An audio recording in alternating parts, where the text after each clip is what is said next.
Hello, and welcome to the Stupid Sequels podcast, where we find truly terrible movies and give them all the attention they don't deserve. Each episode will discuss exactly what made such a horrible sequel, from casting to budget to just plain bad writing. While we all love a great movie, there's something just a little more fun about watching a seriously stupid sequel. Now, while there are plenty of awful sequels out there, we have a few guidelines about the kind of movies we'll be reviewing here. We're talking about direct-to-video, made-for-TV, never appeared in a theater sequels, the ones the studios gave up on before they even started. This week, my guest is Greg Alesso, and we will be discussing Bring It On Worldwide #Cheersmack, the sequel to Bring It On. Hello. Hello there. It's a lot of title for not much of a movie. You know what? I'm going to come in hot here. This is easily the second best Bring It On I've ever seen. Strongly disagree. Well, that's what the podcast is, right? Well, yes. Second best compared to the original, I'm hoping. Or second best of the sequels. Second best of the sequels. Okay. I'm sorry. No, second best total. If the first is not the original, you have to leave now. I mean, I do love Hayden Panettiere, but no, the first is Thank God. the original. Yeah, this, I am someone who thoroughly enjoys the Bring It On sequels. They are my, I have the flu and I have nothing to do all day. Fight to the finish 6 times in a row. Yes, I'm that person. I love it. I love it so much. And this one, I was just like, oh no, this was written by someone who talked to someone who once watched a Bring It On movie while it was on ABC Family. I feel like they all are that, but... It was like, well, these are the things that are in a Bring It On movie, so we'll do them. What this felt like, it completely just went away with any pretense of what those movies were about. Yes. Which I liked. Yeah, it's interesting. So just for comparison, the original got a 66 on Rotten Tomatoes, which, are you high? A 66? What do you think Bring It On Worldwide #Cheersmack got? Well, I checked, and it only had 2 people who even reviewed it. Yup, and it was 8%. 8% audience score. Yeah, there was no critical review score because no critic would get near this. And I completely disagree. I couldn't be more in on this movie. It hurt me so much. So... the original came out in 2000 with a budget of $11 million, and it made $90 million at box office. Nice. The sequel came out in 2017, following the other 5 sequels. So it's Bring It On Again, Bring It On All or Nothing, Bring It On In It to Win It, or Bring It On Fight to the Finish. And then Worldwide Cheersmack. So I have an important question. Yes. Are these sequels? They call them sequels, but they're sequels in the way that... It's like an ongoing theme, yeah. And that's something we've discussed in here, because, there's The Sandlot 2, which is, it's the same neighborhood and the same Sandlot, yeah, but none of the same kids. But James Earl Jones does show up at the end. Oh, so that's a sequel. And then there's, ones like Little Mermaid or something where it's, a prequel or a midquel. Right. But, I mean, there's some where it's just this is like an anthology. This is just yeah, and there's ones where they tenuously try to tie it back to the original. We were talking about, the Cruel Intentions, the third one, where they're like, well, Sebastian Valmont's my cousin. Anyway, and then they're not attached at all. So I guess you could, technically call it a sequel. But this one is truly just in the same universe. Well, and I have a theory. Yes. I think they all are operating in a world where Bring It On was actually a movie. Yes. Because they all reference the movie constantly. They Bring It On is a thing that people say. Right. So, none of the sequels have the same, cast members or anything. But they do tend to follow the same structure, which is there's the dream sequence where we introduce all the characters and then something horrible happens. And then the main team are champions, but oh no, they're not anymore because of reasons. And they're like, well, let's do things the same old way. Oh wait, that didn't work. Let's try something entirely new. Sometimes there's a love interest. Sometimes there's a curse. Sometimes there's a fat friend. They all follow a pretty solid structure. And there's always diversity. And calling out the diversity as loudly as we can. Like, look, we found a brown. Well, it felt like this one. It was like, we can't have two of the same race stand next to each other. You move there. You move there. Space it out. Space out the whites. But it was just... this one hurt me. So the director is Peyton Reed. He directed Ant-Man 1 and 2. The original. Yeah, okay. He's the when they're doing the montage of like, these are all the styles we'll try. He's the mime that they all look at. That's Peyton Reed. The writer is Jessica Binder. She wrote Stick It, and it stars Kristen Dunst, Eliza Dushku, and Gabrielle Union. All amazing. All stars. Oh God, Kristen Dunst was actually 17 when she shot that movie. Like, she was an actual kid at the time of that movie. And she's the only one that seems like she's that young. I think Eliza Dushku is only like 18 or 19. Like, really? They're pretty young. She grew up fast, though. But Gabrielle Union is 27, so it's like, no. Yeah.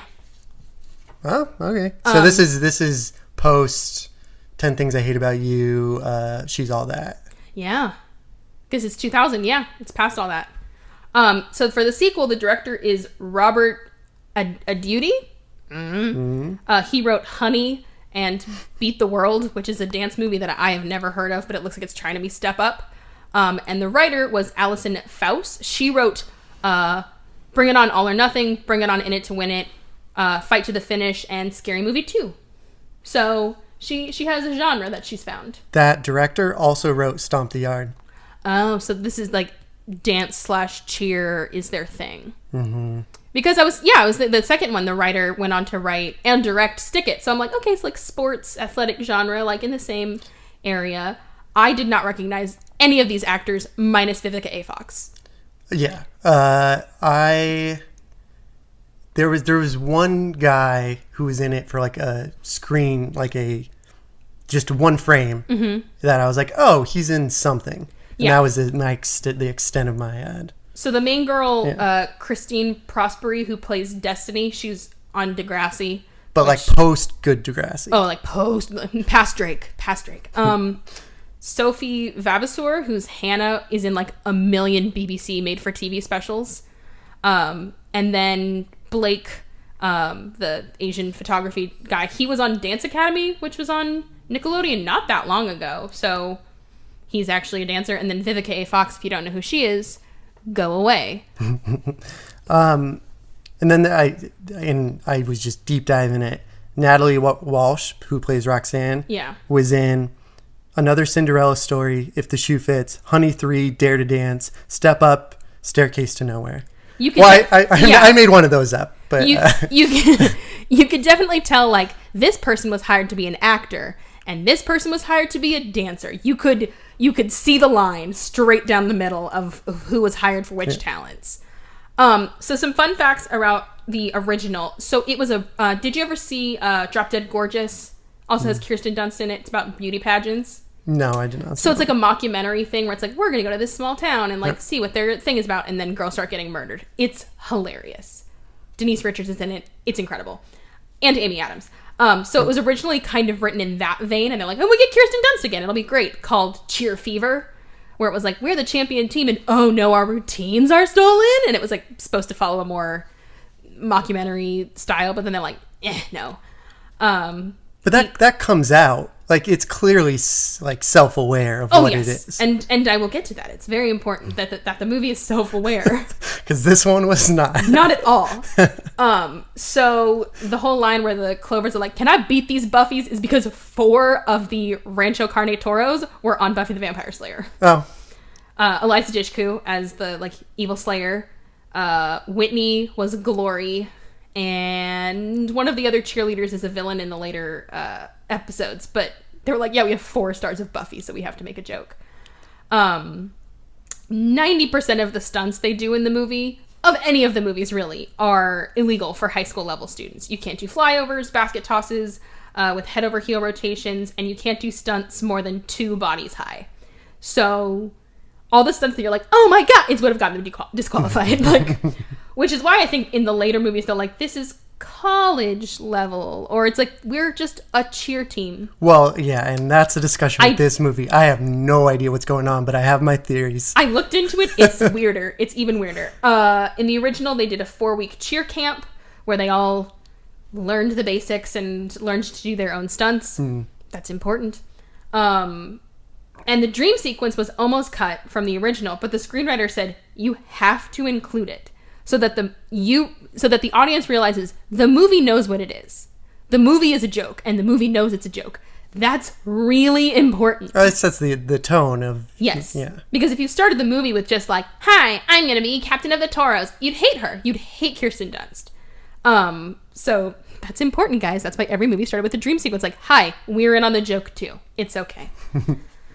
The latest did not take that into heart. They had a dream sequence. It just didn't make any sense, and it was not fun. We'll get to it. I have so much to say about this movie. The members of the Clovers are all part of the Black girl group. The name of the girl group is Black, but with a Q-U-E. So that's why they were all like, so like, we're Gabrielle Union's backup, and we're very sassy. We all keep looking direct to camera because we don't know how to act. And they were the best part. Oh, I thought they were the best part of the movie. Anytime the Black squad had a line, it was gold. How about I beat your ass, LaFred? LaFred is the best name. I love it. I love it so much. I could quote the original for so long. Each cheer squad in the original had their own coaches and choreographers, so they very purposely looked very different from each other.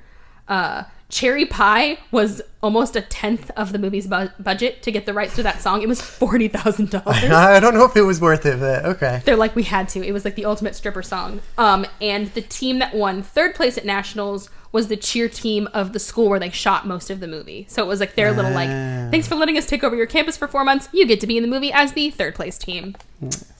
And there was an ending filmed where Torrance and Isis ended up at UC Berkeley together. And like they both end up on the UC Berkeley cheer squad, and they're like, well, here we go. Like they were never fighting. They were going to set up a sequel, and they realized that there was no reason to make a sequel for this movie. Yes, thank you. But it was kind of like, oh man, they fought this whole time, and they ended up together. Yeah. Aww, but they're like, no, let's do Hey Mickey. It's way more fun. And Lin-Manuel Miranda wrote the music and lyrics to the Bring It On musical, which no one's ever heard of because it's not that good. And it's not about like the Toros and the Clovers. It's a whole other plot. It's like a Bring It On sequel where it's like, well, it's about cheerleading, and we said Bring It On. Fun fact, this movie's based off of that play. Oh, no. No, it's not. No, it's not. No, it's not. You lost a little respect for Lin-Manuel Miranda. I did so hard because I'm like, I know roughly the plot, and it's not this stupid. So what made you like the original enough that you wanted to review the sequel? Listen, I'm of an age that this movie connected with me. Mm-hmm. And that age is a prepubescent male. Yep.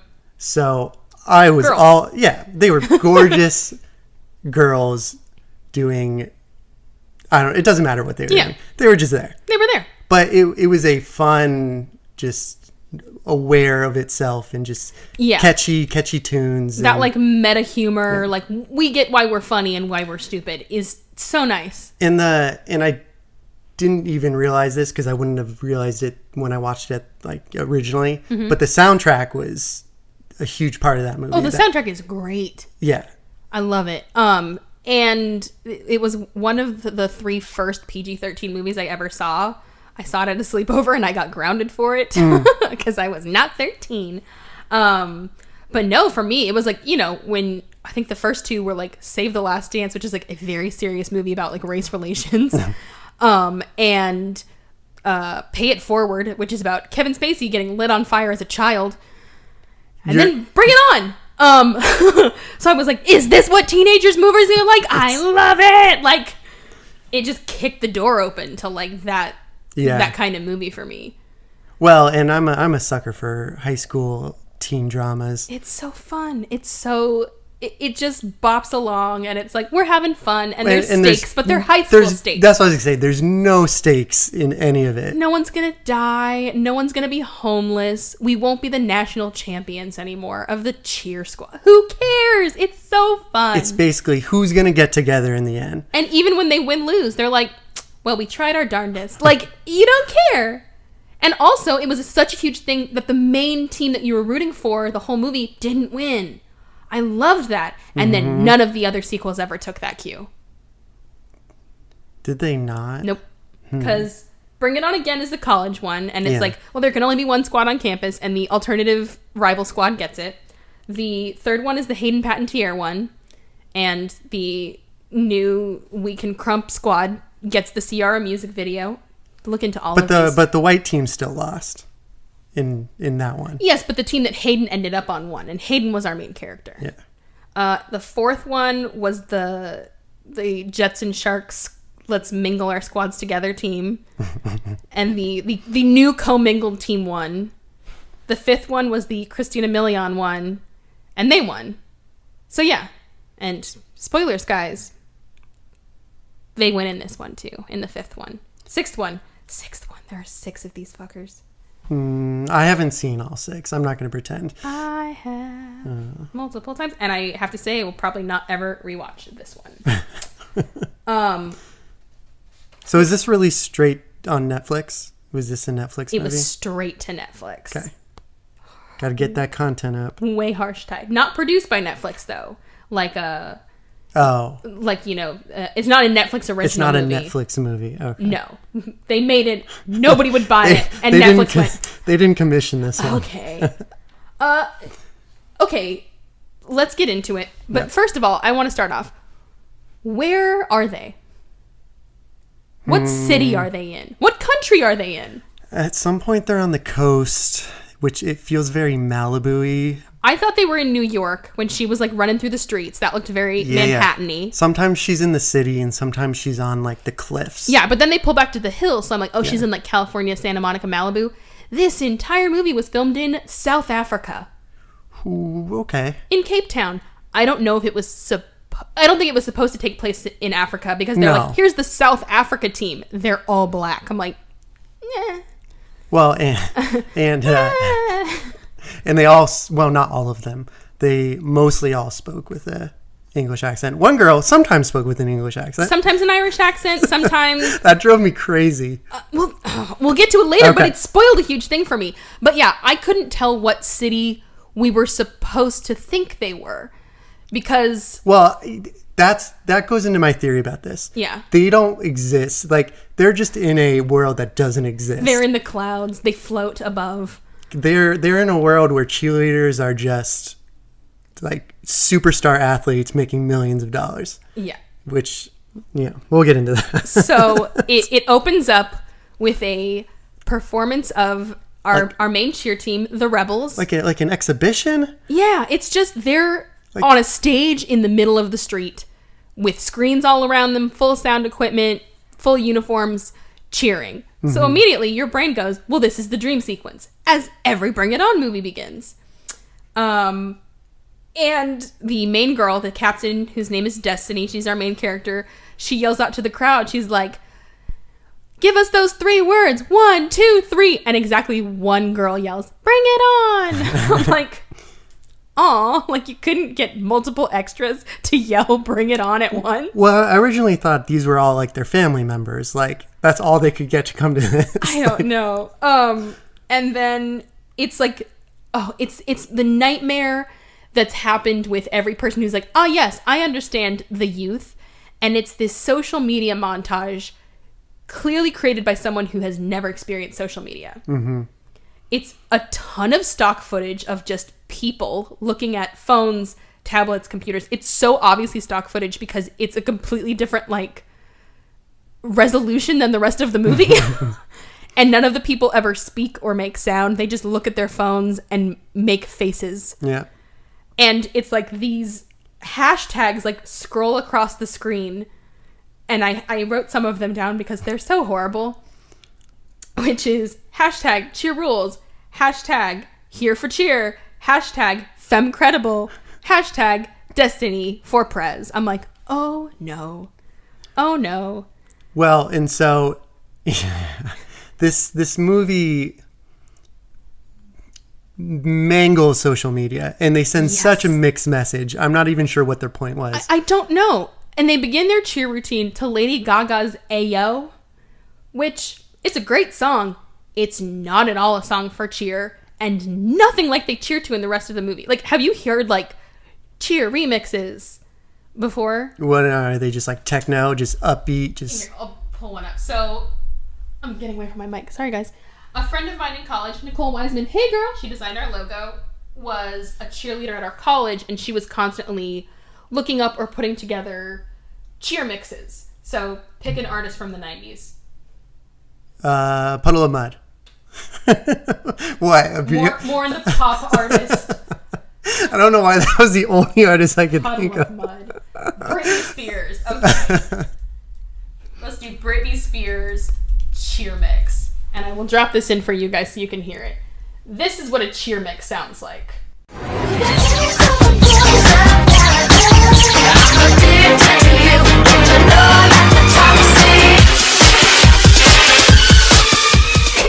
Just sped up as fast as you can.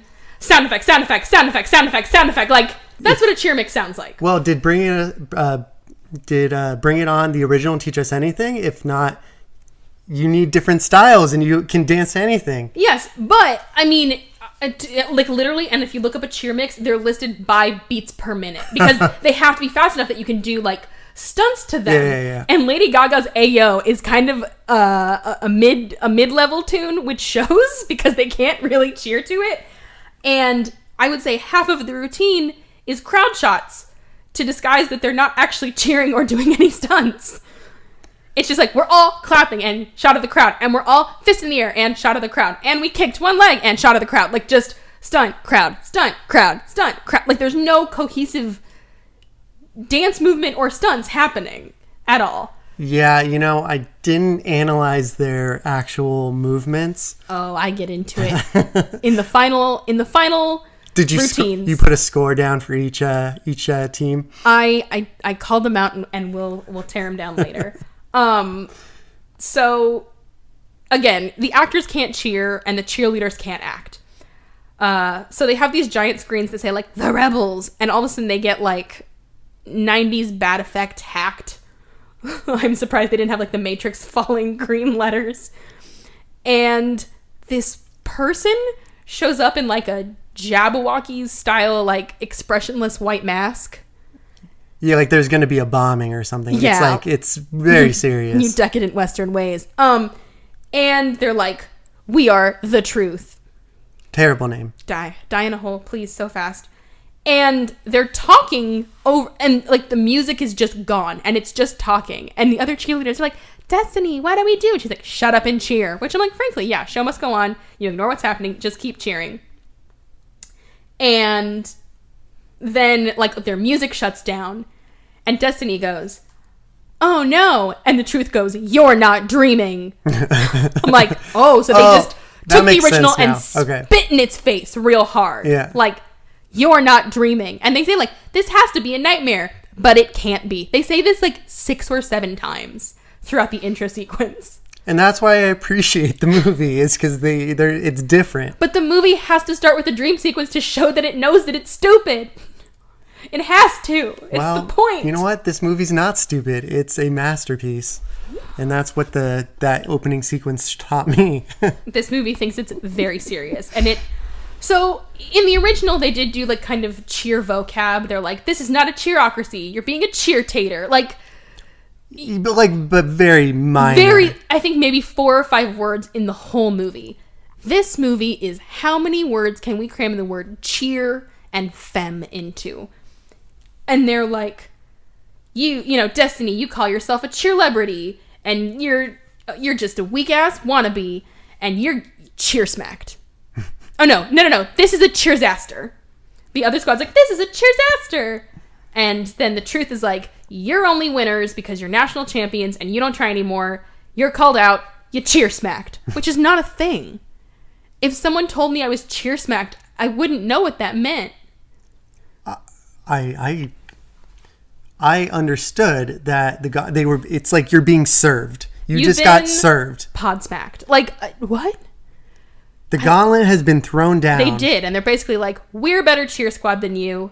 You guys are all weak wannabes and you're losers. Except my biggest problem with that is they didn't do any actual good cheering. Cheering. No. It was just really like monotoned, just chants. Yes. When the truth cheers, they just talk like this, all in rhythm. And they don't really cheer. They do like voguing, for lack of a better word, just like arm movements. Yeah. Like they look more like a step team than cheerleaders. Except bad and... horrible. And what they were saying wasn't clever and... We will read their cheers later. I wrote down some of the best worst. And we're going to play the entire cheer sequence that comes later, and you know which one I'm talking about.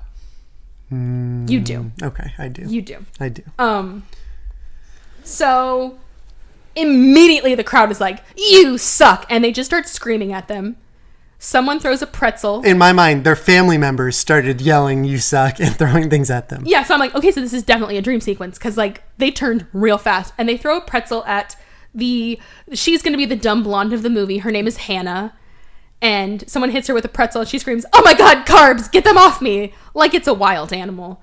And even Destiny says, "It's a pretzel, relax." But it's on the rewatch, that makes more sense. It does. It makes sense once you know. And then they're like, "Well, what do we do?" And Destiny just goes, "We run."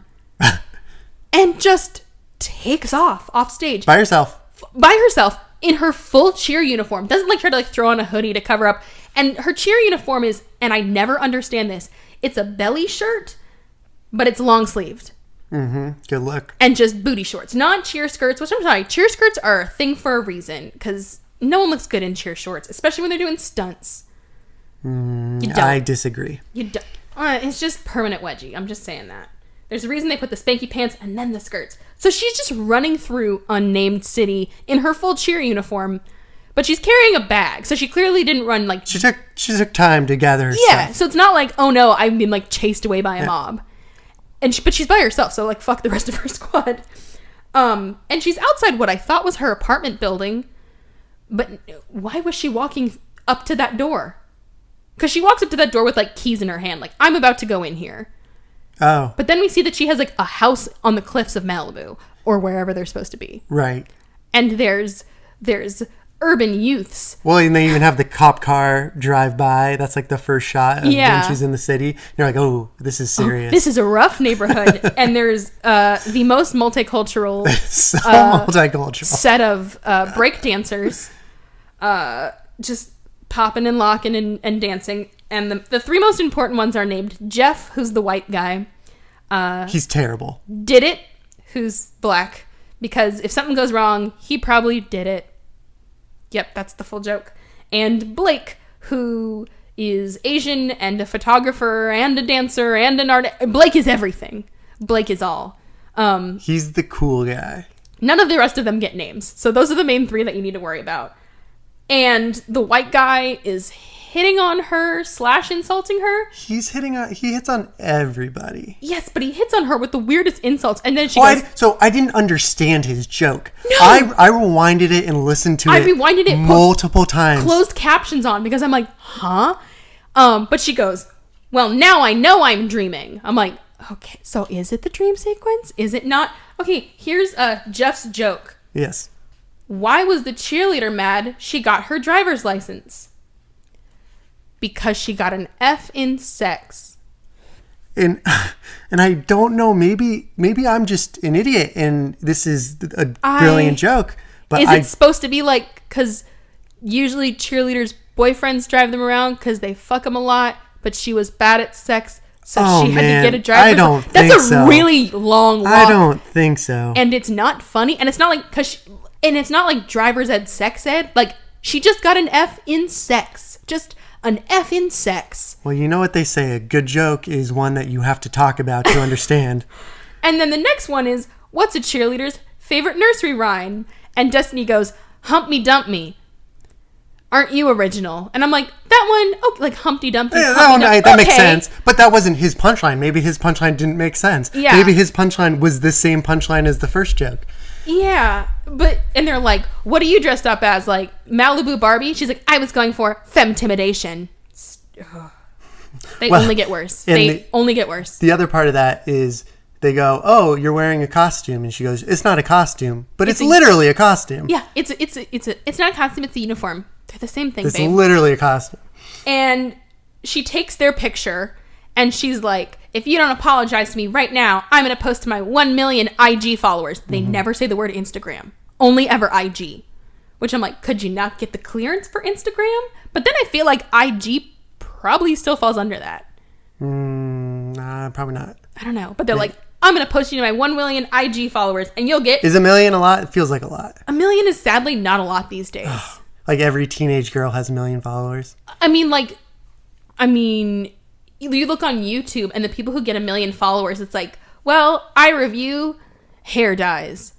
And I did a vlog of It's like a niche thing. Shopping. So it's just like, if you're the... And to like threaten people with like, "I will stick my 1 million followers on you," is like, you're the captain of a national champion team and you only have 1 million. That's a little bit sad. Like, especially in the cheer world, especially in like that age group, you're like 13 and 21 year olds. That's like everything. They'll follow anything. But she says that she will make sure that they are #cheermilliated. She always says the hashtag out loud, which I'm like, it's implied, babe. You don't got to say it. Well, here's the thing. I would say I don't understand young people, but they're not that young. No. They're supposed to be like adults. They're not chill. This is not like a teen, high school, or college. We'll get to it we'll get to it when we get to their gym. Because that's the first time I'm like, what? But they're not kids. They're all very clearly adults. And I can't read my own handwriting. Oh, and they're like, "Well, you're a cheerleader. No one cares what you think." And she's like, "Don't be cheerdiculous." That's the way to get them to stop calling you stupid, is to say shit like that. And she scrolls through her phone, and we get, again, the bad social media interface of like, "You suck. I hate the Rebels. Cheer awful." People are like unfollowing her. Yes. Which is, I don't think that's how... Are people that reactionary that they're just like, "Whoa, you just got..." Not within minutes. And also, this is awful, people wouldn't stop following you. They would keep following you so they could roast all your shit. Right. And Destiny is just terrible. She's an awful person. Every word out of my mouth, I'm like, you deserve to get cheersmacked. You get to get just smacked. You're awful and you're rude and you're racist. Like, I don't like anything about you. No part of me feels bad for you at this point. I thought she was sympathetic. She's so mean. So she decides the way she's going to get the guys to stop making fun of her. She's like, "Oh no," the guys are like, "Well, let's battle." Right. And she's like, "You guys watch too many dance movies. That's not how things are settled." Yeah. Okay, so you're going to be self-aware, but also, what? You can't be self-aware and be part of the genre and also mock the genre. You can't do all of them. You got to pick a lane, and they wanted to do all the things. So it was an ambitious movie, and they failed. They thought they were they heard the word social media, feminism, and cheerleading, and are like, wait, Citizen Kane, step aside, we got this. So she basically is like, "Well, you better watch out, because I'm about to trash your social media, and my data plan's unlimited." Right, yeah, I didn't get the metaphor, but... In the year 2017, your data's unlimited? I'm quaking. Like, what? I don't get it. I don't get what this movie was trying to be. It was... And I would say it was supposed to be just like, "Oh, look, fun, they're dancing." But the dancing wasn't even that good. No. Although, I will say... later on, the street dancing was the only... The street dancing is actually good. Was the only fun part of the movie. Yes. So Destiny walks to... I wrote down school, but it's clearly not wrong. No. She doesn't walk up. She drives her teal Mustang. Right. I don't think she would drive that car. She doesn't walk. She drives a teal vintage Mustang. What? They don't go to school. No. Well, I was like, is it cheer school? But I don't think... It's not college. No. But there are, like, national teams that just, like, compete on a national level. And we got to see some of them at the end of the movie. It's similar to, like, gymnastics, where they're like, there's individual gyms. It felt like they were professional like cheerleaders. They're professional, but, like, they didn't have a coach, which I'm like, this 25, if we're being very generous, year old girl would not be in charge of a national team with no oversight. Well, have there been any coaches in any of the Bring It Ons? Fair point. Yep, there's no coaches. I think we're just supposed to believe that coaches don't exist. It's usually the captain who, like, runs all the routines, puts them together. Oh, no. There were coaches. There were coaches in the camp one. Okay. Because it was like the head of the cheer camp was their like coach who made sure nobody got hurt. But that's the closest we got. Well, in the original, the competing teams had coaches. Yes. And they had Sparky Pulaski. Love it. But yeah, so there's no coach. There's no... And they never explain, like, we are they say we're national champions over and over, but they don't always say, like, we're a national team, an all-star team, any of those. Which, they exist. Mm-hmm. As far as I understand, national and all-stars teams do exist for sports like gymnastics, because they eventually go to the Olympics, and that's how they put together the teams to audition the teams for the Olympics. And they make a comment later on about cheerleading at the Olympics, which, as far as I know, is not a thing. Okay, quick addendum. I looked into it. Yes, cheerleading is an Olympic sport, but it is only provisional, which means it's under consideration to become an Olympic sport and not fully one before y'all jump down my throat.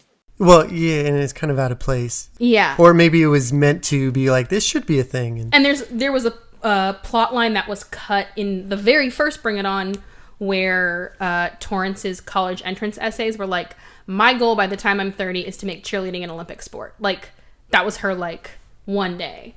And, like, UC Berkeley was so impressed by that. That's why she got in. But, like, it's a cut scene and it's a cut plot line. So, like, and they concluded the whole Bring It On series with, like, a universe where it is an Olympic sport. Like, I guess Well, that's why I don't think this is a real universe. Yeah. I think it's just I think it's a dream from an earlier movie. This entire thing is a dream sequence. Like, I would have given this movie 100% more credit if the cheer goddess was just Kirsten Dunst. And they're like, oh my God, Torrance Shipman, you led the national tour. Like, that's Gabrielle Union.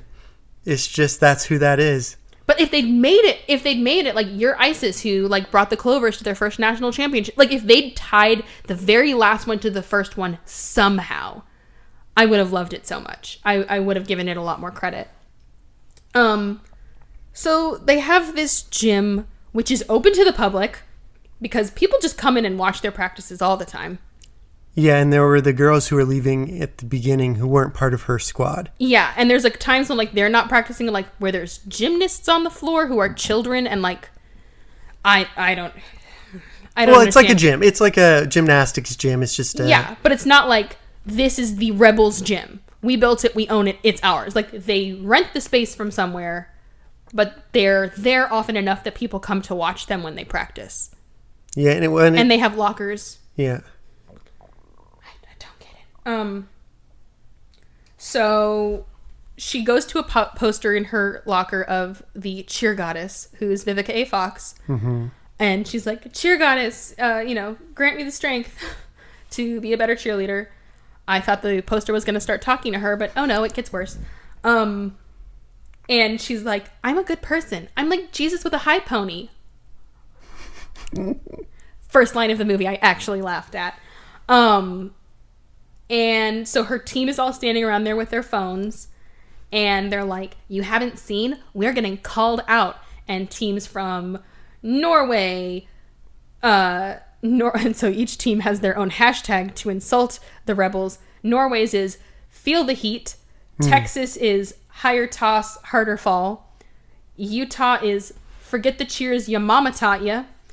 Miami's is rebels are bland, Miami got spice.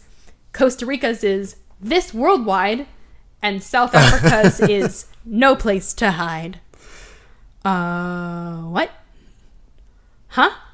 And it's not like, look how much better we are than you. It's just the other team standing in front of a stationary camera looking tough with the name of their country and their hashtag underneath them. Well, and they're so angry. And the teams vary from entire countries like Norway and South Africa to entire states like Texas to individual cities like Miami. Well, and so why is like South Africa mad at the United States national champion? They were never going to be invited to that tournament. They're not the international champion. They're just the national. They say national champs many times. They could have said world champs. No, national champs. They could have said world champs, and all of this would have made more sense. But they say many times national champs. and this is an international event for some reason. Why are you coming at me, Norway? Why you like that, Norway? And they're like, everyone can tell, Destiny, you're sweating through your sports bra. She's like, first of all, I don't sweat, I glisten. I'm like, oh, thank you, sticker at Hot Topic from 8th grade. Is normal just a setting on a washing machine? Thank you. Like, and they've lost not any real members of their team with names or anything, but boys. That's it. Who are just like, wow, that was too humiliating. I can't hang on. Boys, which later on makes even less sense. I never know how many boys, like, it just doubles and halves at different times. Yes, and they're like, and Hannah, the dumb blonde, is like, who needs boys with their stinky armpits and slippery digits? Call back to the original. Which is a joke from the first. And then Destiny goes, don't act like lesbianic Lisa and Big Tina haven't slipped a digit or two. Inclusion? Well, this movie is super inclusive. Everybody gets to be a creep. Where it's offensive again. The men are creeps, the lesbians are creeps, everybody's a creep. The lesbians don't have lines. They just stand there looking predatory and like cracking their knuckles in anticipation of digit slipping. They have a smirk that's like, I'm going to do it again. I'm coming for you. And there is the whole joke in the original where it's like, oh, you speak fag? And they call Missy an uber dyke. Like, well, I guess 2000, but those are just 90s movies. That's the dialogue. And not to say that it's oh, that's so offensive. And they said, and we purposely did that because like that's how teenagers talk. That's what high school would have been. And when Missy's saying you speak fag, she's not saying it as an insult because she's like, aren't all male cheerleaders gay? And she's like, well, so and so is straight, but I'm. Well, you know, and she goes, you speak fluent fag? Well, like, that's actually one of my favorite lines. He goes, I'm controversial. I'm controversial. I'm like, so bisexual is the word you're looking for. Movies and television are allergic to the word bisexual. They like terms like, I don't know, I just like people. I don't like labels. I'm not picky. I'm gay, but I'm flexible. Television and movies are literally allergic to the word bisexual. It's so weird. I don't understand it fundamentally. I'll take your word for it because I can't picture a movie actually saying it. So I did a project on this in school, and it was like we literally like pulled out of a hat, and it was like find examples of transgender Asian women in television, and find examples of how they're represented and how they actually are in real life. And I got bisexual and biracial, bi-fury. And basically, yeah, they don't like, they're always like the devious gay who will like swing the other way for a plot. To trick someone. Yeah, like literally like every example I could find is like, well, I guess I'll fuck them and his wife. Like there was a character, the show had only been on for 3 episodes and he had fucked 6 people as a plot point. I'm like, so he's here to fuck people. Cool. And the only positive one was like an episode of Grey's Anatomy where Callie is like, it stands for, it is LGBT, and the B does not stand for badass. I mean, it could, but it stands for bisexual. Why do people hate that word so much? Like literally the point of her saying it is she comes out in a, like she's straight when the show starts. And then she comes out and then she realizes she's bi. And everyone's like, you left your husband because you said you were gay, but now you decide you like guys again? And she's like, what the fuck? Maybe me and my husband just didn't get along for other reasons. And like literally the point of the scene is her being mad about bisexuality not being accepted. Anyway, tangent. Back to the movie. So they're talking about the predatory lesbians, and Hannah casually goes, that's how I lost my virginity. What? What? Well, when they did it in the first movie, it was like it happened because the girl was like she wouldn't wear her she did it on purpose. Like it was the plot was it was a game between the two of them. Like, I don't wear my spanky pants and sometimes his fingers slip. Tee-hee. Like, it was not consensual, but they were in it they were in it together. Yeah. And Hannah's just like, sexual assault. Ha ha. But it's okay because women also sexually assaulted. Yeah, but women sexually assaulted them, so it's cool. So everybody calm down. And I forget what point in the movie it happens, but she's like, I'm terrible at taking tests. One time, my dad made me take a DNA test, and I think I didn't pass because now our uncle lives with us. I love that line. I thought that was... I thought legitimately that was... That was a legitimately funny line. Yeah. Like, Hannah, 99% of her lines are just like, oh, just cookie cutter dumb blonde. But every once in a while, you're like, oh my God, yes. Which, later on, we just understand why. So they are like, well, our routines are tired, and that's why we got called out. You know, we just rest on our laurels. We need some new routines. And that's being brought on by her bestie. Her best friend, Willow. No. They don't say best friend. Well, no, they say it one time, but it's bestie. You're my bestie. I'm sorry you're my bestie, but I fucking hate you is basically what she says to her multiple times. So the only rebels who get names, and we don't count lesbianic Liz or Big Tina because they're never addressed again. So there's Big Tina. Big Tina, Large Tina, Homunculus Tina. So the main girl, Destiny, who's the captain, her bestie, Willow, and then dumb blonde Hannah, and foreign girl, brunette Roxanne. And I only know that because I looked it up. She's given a name, but I could not pick her out until like the last 4 scenes of the movie. In a later scene, they all 4 roll up, and she introduces the group, but she only says the 3. Yeah, and leaves her out. It's weird. It's really weird. But yeah, like Roxanne was like supposed to be like one of the 4, but like didn't get the memo. But wasn't important enough to be named.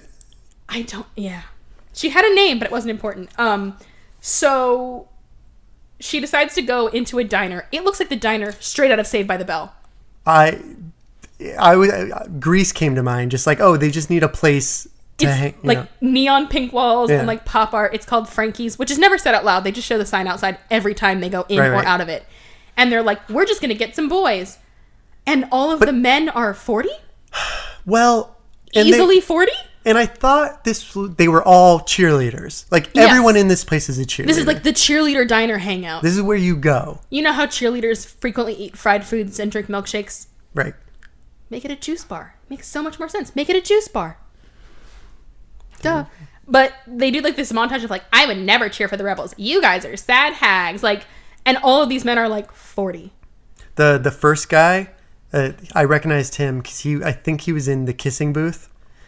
Didn't watch it, but I know what it is. I watched like a half hour of it because I'll give anything a chance. Did you watch All the Boys I've Loved Before? I watched that twice. It's so good and I love it. I tried to get a group to watch it too. It did not hit the same note it did with me. I've heard Sierra Burgess is a loser is not great. It's like even the name. It's a mouthful, and there's a very famous Broadway caliber multiple Tony winning actress named Sierra Burgess. Oh.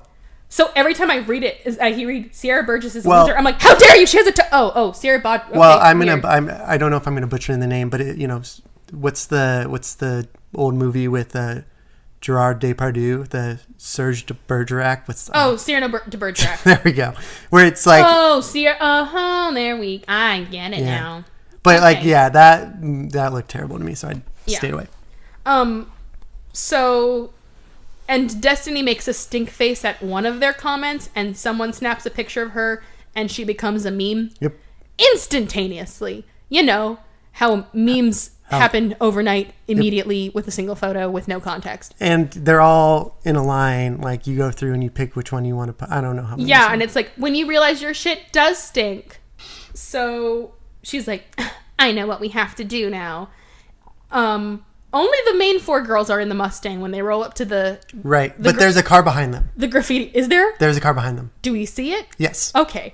I didn't see it. They roll up to Diversity Alley again. That's what I'm calling it, Diversity Alley, because we revisited it a couple more times. Big theme of this movie. If you ever need to find someone, you can find them right away. Right. Diversity Alley. Just like that. Like that. And despite the fact that they're all on their phones all the time... They always go to meet people in person. Right. Unless it's a plot point to not meet the person in person. Right. And Willow's like, we don't know these guys. They're not trained. They have to lift us. We could get hurt. I'm like, fair point, Willow. Just because they can breakdance does not mean I am confident to be thrown in the air and caught by these guys. And why didn't you explain this is what we were doing in the 10-minute drive? No, I know what we can do. Gets in the car in absolute silence for 10 minutes from the driver to Diversity Alley. Movie magic. Here's what we're doing. And so she's like, hey guys, let's battle. Despite the fact that she mocked battling in the past. Mocked bottling? I'm going to say that again. She challenges them to a dance battle, despite the fact that she mocked dance battles 4 minutes ago in the movie. I don't know. It was supposed to be like, hey guys, I'll play by your rules. It's because she understood that's the only way to get boys to do what you want. That's how you get boys in the hood to respect y'all. Is to battle them. So if they'll battle, if they lose, she'll post a photo of them giving them mad props, despite the fact that she's a social media pariah. Who knows? She may only have 700,000 followers. Oh, and they're like, who doesn't have were your followers low this morning? Yes, mine too. It happens. It's a deep concern. It happens. It happens. Don't worry about Not it. like this. They're so concerned. And so she's like, and if we win, then you have to join our squad. And they're like, okay. And all of a sudden, her full squad of 20 people is there, and their full squad of 20 people is there, and they are ready to battle. Best scene of the movie. It's the best. They can actually break dance. They're all real dancers. They're all real dancers, except for Destiny, who's very good at posing. Who's very good at doing a little shimmy and smiling. She can dance like the upper half of her body pretty well. Footwork's loose. And she's very attractive, which hides... That helps. Which hides any deficiency she has. I think she looked fantastic. Yes. Okay. And I think that's why they cast her, is because she could dance a little bit. And that person couldn't dance. Hannah. Posing's important. Hannah. She couldn't. Well, and she couldn't pick an accent either. No, because she's Irish. She's Irish. And it was. But another character had an accent, so it's not like they needed everyone to speak, perfect English. And it could have been like, you guys are ruthless. That's why you recruited me from the Irish team. Like, it could have been a very simple plot point and thrown it away. Like, there's so many things where I was like, they don't have to not have an accent. It doesn't matter. It's not important to the storyline. Soups doesn't matter. And they danced to an Iggy Azalea song called "I'ma Change Your Life." I'ma change your life. I'ma change your life. That's the only lyrics.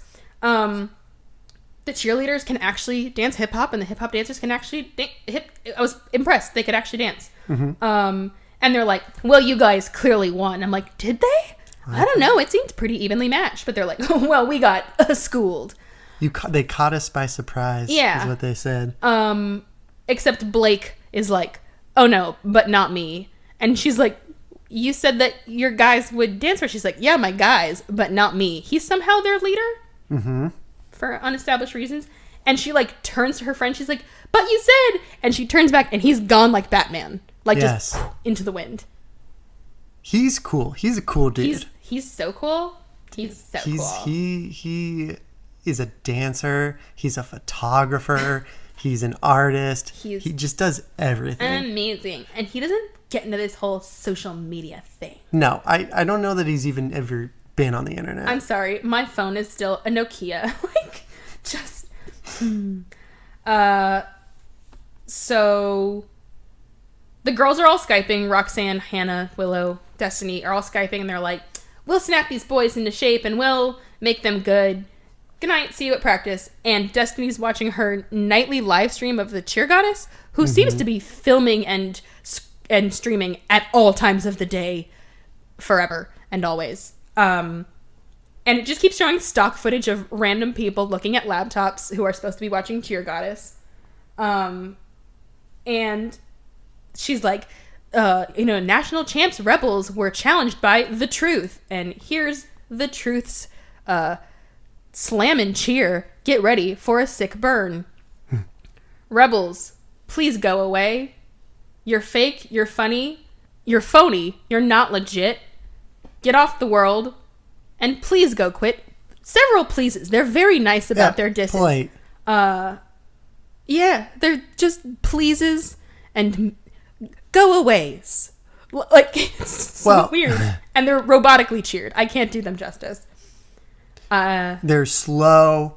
I guess they rhyme. But they're very loosely.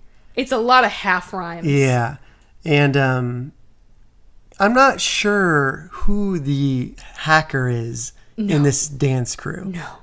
But apparently they can send a signal to any device and have it just appear. Because this is not, like, it's not like the cheer goddess is like, oh, look at this footage. Destiny's just looking at her phone and, like, the truth is on it. Like, ah. Yeah. And then cheer goddess is like, and, you know, Captain Destiny seems to have lost her damn mind as she was participating in a dance battle on the street. And they show what is just the movie footage of the dance battle that we just saw.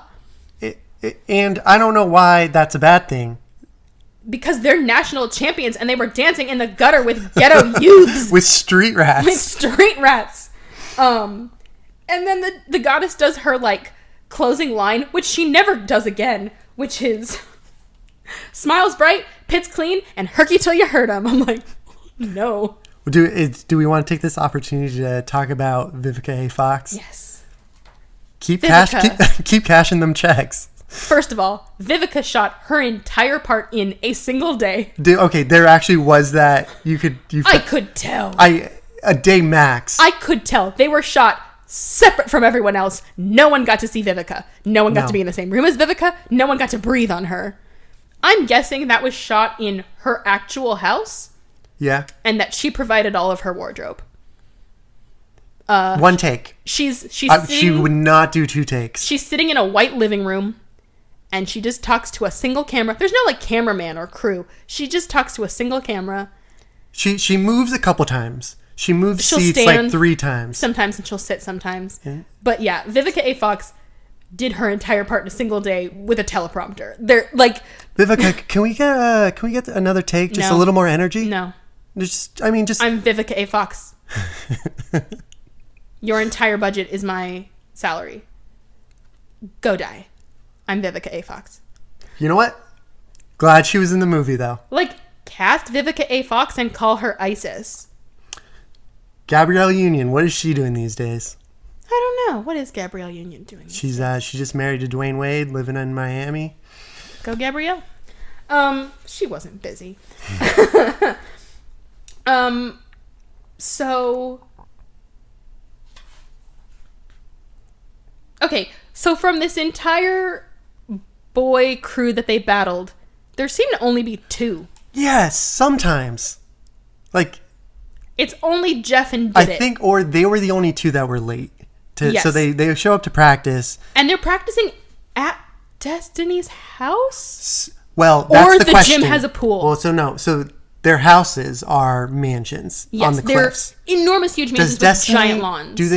Do they individually own those houses? Are these people, like, are the cheerleaders millionaires? Yes, because there's never, like, this is my parents' place, or, like, my roommates. You only ever see 1 girl per house, and they're fucking enormous. Yeah. So they're either cheering at Destiny's house, like, in her massive backyard, or the cheer gym has a pool. No, because, well, I assumed it was a backyard. Yeah, I assumed it was a backyard. Because he goes, like, this house is, like, dope. They do say that. No. So they're doing, like, basic warm-ups and, like, basic routines. Some of them are in just full clothes. Yeah. Some of them are, like, in their cheer uniforms, and some are just jeans. You know, great cheer outfits. How people dance. And the boys are struggling, and she's like, how are you guys struggling? This stuff is so simple. They're like, exactly, it's too simple. Too simple. They're trying to introduce you to an entire new genre of dance. Like, yeah, we're going to keep it simple, stupid, to start. Like, do this, and then we'll do complicated things. Yeah. And then Willow's like, yeah, because we're doing it to win, and not because we love it. Shut up, Willow. Shut up. It's competition. You're doing it not for the love of the game, because then you wouldn't compete. You just cheer for shits and gigs. Well, and I assume they're doing it because they're under contract and they get stupid money. Yeah. They're doing it for the paycheck. And, like, they could have totally made that a point where it's like, Destiny, you're more concerned with your sponsorships than with the team, and, like, making more, like, they could have made that, like, there were so many things they could have done with the whole, like, social media cheerlebrity thing that they didn't. Like, the only bad things about being a cheerlebrity were she lost followers. That's it. Yeah, like there was no negative effect on her life. No, and she was just being a brat on social media. Like she wasn't. Well, I don't know. I don't know what she posts. We didn't show it. They didn't show it. So she was posting her workout every day. Yeah, and they're like, you're her more, macros. You're more concerned with your selfies than with your splits. Like I don't like any of that. Like you care more about how you look online than our actual team. None of that is. I didn't see it in the movie. No, she was never like, hold on, let me stop practice. Exactly, that's what I'm saying. Like if they'd made that more of a point, like, girl, the social media is getting in the way. I could have seen that. They keep hating on social media. But then social media is the champion at the end of the movie. Exactly. It's like, this is what brought us all together. Yeah. This is an international... So they're doing Herkies and Did It gets kicked in the groin because, haha, groin kicks. Those are funny. And I'm going to say this again. Some of these girls are like, we're going to put her in this outfit because it's cute. Don't make a girl jump in an outfit without a sports bra. That's just mean. Oh, I had sympathy pains for these girls. I didn't even notice. I might have to go back and rewind. Tube top? Mm-hmm. Let's do splits and jumps in that. That's totally... poor things. Well, if this was like an official practice, you would think they would have come geared up. Yeah. Or either be cute because you're doing something or be like actually like, like in good workout clothes because you're going to get hurt. And they can't pick up the choreography. It's taking a cheer-ternity. And then they turn around and Did It is in the pool. Nice. And they're like, what are you doing? He's like, I'm cool enough. And then Jeff's like, well, if he's going to jump in, and then all the other cheerleaders jump in, there is typical, just white people following the black guy because he's got so much better ideas. There is a 10-second like jump cut of like, we're having a pool party, la la la, and then they're all out of the water. And they're bone dry. But Destiny says, well, now you all have to practice wet. That seems fine. It's hot day. You have them in the sun, not giving them water breaks. And I know, like, part of the reason they're giving shit to Destiny is, like, she's being such a wet blanket. Like, it's like, no, we just got 2 brand new members of the team who have never cheered before. They showed up late, and now they're taking a break. I'd be mad, too. Like, fuck you guys. Like, I'm trying to put this team back together, and you want to have a pool party. Like... It's unprofessional. It's unprofessional. I'm on Destiny's side on this one. So all of their phones go off simultaneously. Right. Problem. Who sent that video? But whatever. Including Did It and Jeff, who are like, oh, we're on the team now. We get the texts. Yeah. We get the texts. So that's why everybody in the world got these videos. Yeah. In the whole world. In the whole world. At once. At once. And their cheer is, we're the best. We're over you. Not even. Wait. We gotta say it. We'll say it one more time. We're the best. We're over you. And bring it on. And bring it on. This is when I was taking notes and I wrote down, the truth is whack. That's all I could really write about that. And basically, so nothing's happened at this point to the Rebels except that they've been, quote unquote, called out. But now the truth is putting real stakes up to it. They're like, we're going to have an international virtual competition for anyone who wants to compete. Just anyone, anywhere. Tweet a video with the hashtag Bring It On. Because they exist in the world of the movie. Of Bring It On, yes. So now there's like actual stakes because there's a competition that's going to happen with no actual real bearing on their status as national champions. Anyway. So they're like, well, we're going to post a response video. And they're like, but the guys are new. They barely know the stunts. She's like, it's Instagram, or it's IG. It's a 15-second video. Anyone can look good for 15 seconds. And I thought they were going to get shit for like, oh, like, look, like they're only showing their stunts. They're not showing good routines. Like, they're not good and they never get called out for that. They just post a 15-second video of their best stunts. And they were good. And they're good. So then a bunch of other teams respond with their videos. I didn't write down all the countries this time. Singapore is one of them. So then Destiny is drinking up her milkshake and Blake shows up and he just grabs her milkshake and starts drinking it. Yep, because he's cool. And she's like, that was my dinner. I'm like, that was your dinner? No. You're a professional athlete. That is not your dinner. And he's like, oh, I guess you don't have dinner anymore. And then they just stare at each other in absolute So silence. he went there to find her. Yeah. Because why else would he go there? But they just stare at each other in absolute silence for 15 seconds. And there's no music. There's no scoring. They just stare. And it's real uncomfortable. For us, they were building chemistry. And then she's like, well, I'll follow you. And he's like, I don't do the whole social media thing. She's like, what do you mean you don't do it? Like, everyone does it. No. Even I, a millennial, know that not everyone does social media. It's... I do it, but I don't pretend to understand it. Yeah, like, as you guys all know, and this is shameless self-promotion, the Stupid Sequels podcast has a Twitter, a Tumblr, an Instagram, a Facebook, a Reddit. We have all the things because that's what you do as a brand to reach you your never biggest know audience. who's on what platform. Yeah, and I never want to miss an audience because they're like, oh, I only go on Podbean. I don't go on SoundCloud. No, but I do. I make sure I submit my podcast to every avenue I can find to make sure it's reaching the most people. If I'm missing one, guys, please tell me. I think I've got them all. But for her to just be like, you don't do social media? What are you, like a caveman? It's like, no, it just doesn't do it. Leave him alone. The truth just activates her phone again and like, Destiny, you've been called out. Like, I think she knows. Like, well, she's not responding. She's just doing the same tired routines, and so they just need to keep coming at her. Destiny, you're over. Destiny, you said just, and they can just hack her phone and video is playing all the time. It pops out for 2 seconds. Destiny, you're a bitch. And just like, that's it. Fuck you, Destiny. So she's sitting at home watching all the other teams like call out videos, and like she looks nervous. Like, oh no, they're good. They don't look good to me, actually. So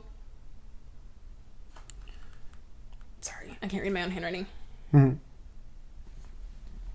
So Jeff is in Diversity Alley. Yep. Just dancing by himself. By himself. And Willow walks up and she's like, what are you doing? He's like, I'm practicing. I learned a lot of new moves today and I want to make sure I don't forget any.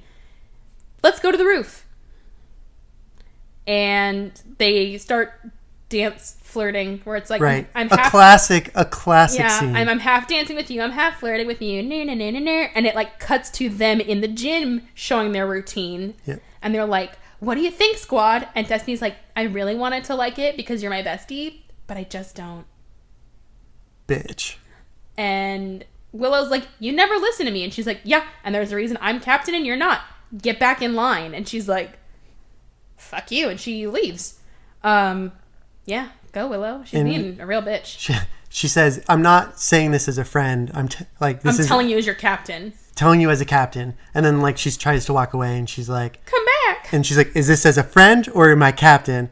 And Destiny's like, oh, that's a tough question. Let me think about it. I don't know what the right answer is. Willow leaves. And Willow's like, you shouldn't have had to think about it. I don't know what the right answer should have been. Yeah. But like, Willow needs to calm down. So Destiny is watching the Cheer Goddess again, and she's doing like a live Q&A session, and Destiny puts on like a Halloween wig and giant sunglasses, and is like, I'm calling in because I have a question. And she's like, you look familiar. And she's like, no, I'm from Denver. My squad is being Delilah really mean from to me. Detroit. Delilah from Detroit. Thank you. There we go. It was a D. And she's like, alliterations. my squad won't listen to me anymore. And, we've been winning. And she's like, well, it sounds like something's not going well. She's like, but we've been winning. Like, if it's don't broke, don't fix it. And she's like, well, clearly something's broken. Well, and so the theme of the movie, Destiny constantly is like, oh, I'll change. And then completely forgets it 10 seconds later. And then it's like, hey, wait, guys, we should change. Her hero, literally her god, is like, you should do stuff different just because. And she's like, okay, I'll do that. And then immediately is just... won't do something different. Won't do anything different. Or she'll remember it for seconds at a time for small things, but not overall. So Destiny can't sleep because she has cheersomnia. And so she's just driving around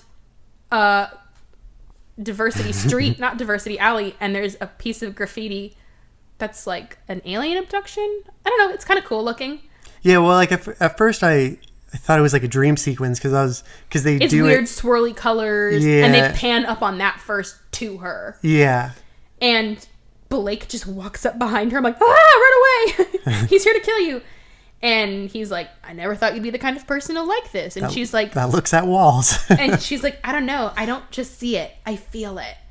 And she's like, I really like this artist. And she points at the signature, which is like a B with a circle around it. And Blake goes, I'm a big fan of his too, and lifts up his shirt, and there's a B with a circle on it. She goes, what are you, his stalker? And he goes, something like that. I just don't know. Do you think Blake might be that B? Well, not only would you get another graffiti artist's tag tattooed on your body? But he was just there. Just in the wind. Yeah. He likes to stare at that wall as well. And he said these words, and I'm big into symbolism, which is the least symbolic way of saying that, which I appreciated. He's just straightforward. He's just, this is the way I live. I'm not even going to pretend that I'm intellectual. No. I'm just, this is what I do. I art. I art. And she's like, oh my God, that's so stalkery. He's like, oh, like you don't have the name of your favorite cheerleader tattooed on you. Like that's something that people do. It's like, I enjoy music. I will just get Lady Gaga's name on me somewhere. And she's like, no, but I do have this. And she has the teeniest tattoo, which looks like it was drawn with ballpoint pen 30 seconds before the scene started. And it's a little peace sign and a little heart and a little megaphone. And he's like, peace, love, cheer. She's like, a lot of non-cheerleaders don't get that. Well, and that's what led to I'm big into symbolism. Like, are you talking to brain dead people? We're literally, like, it's...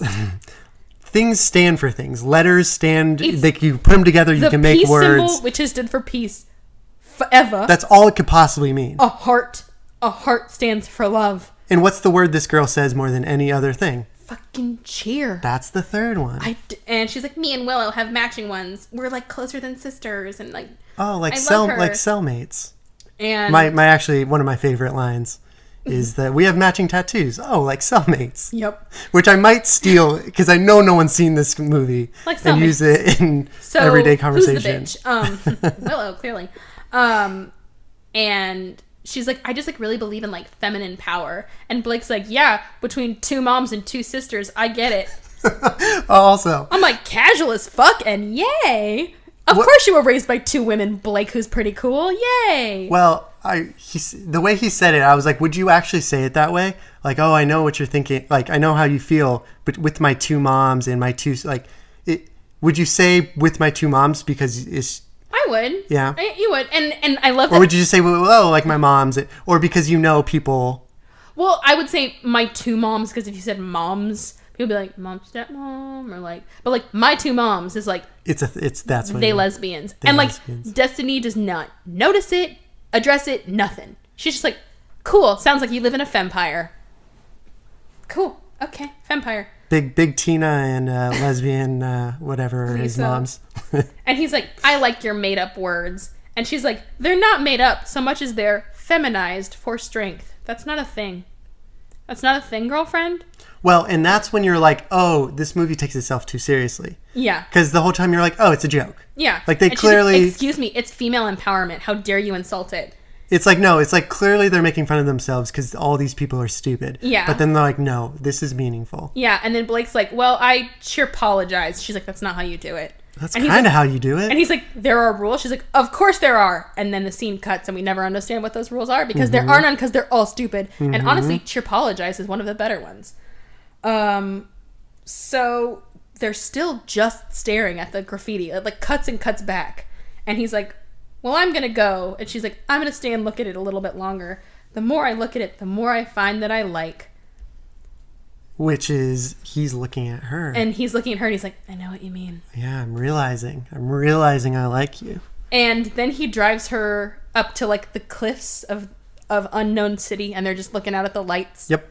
And she's like, oh no, you can get into a lot of trouble coming up here with a cute boy. And he's like, you think I'm cute? And she's like, let me guess. We're going to look at each other and we're not going to say anything. And then we're going to look at each other's mouths and then we're going to kiss. And then we're going to like, ew, I'm not going to talk to you in public, but we'll have all these secret trysts. I'm like, okay, so you're just going to like spell out all the plots of every rom-com ever. And he's like, sounds like you know this game. She's like, I've played it a few times.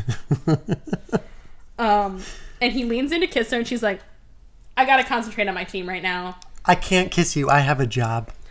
It's basically what he said. So sorry. Just can't.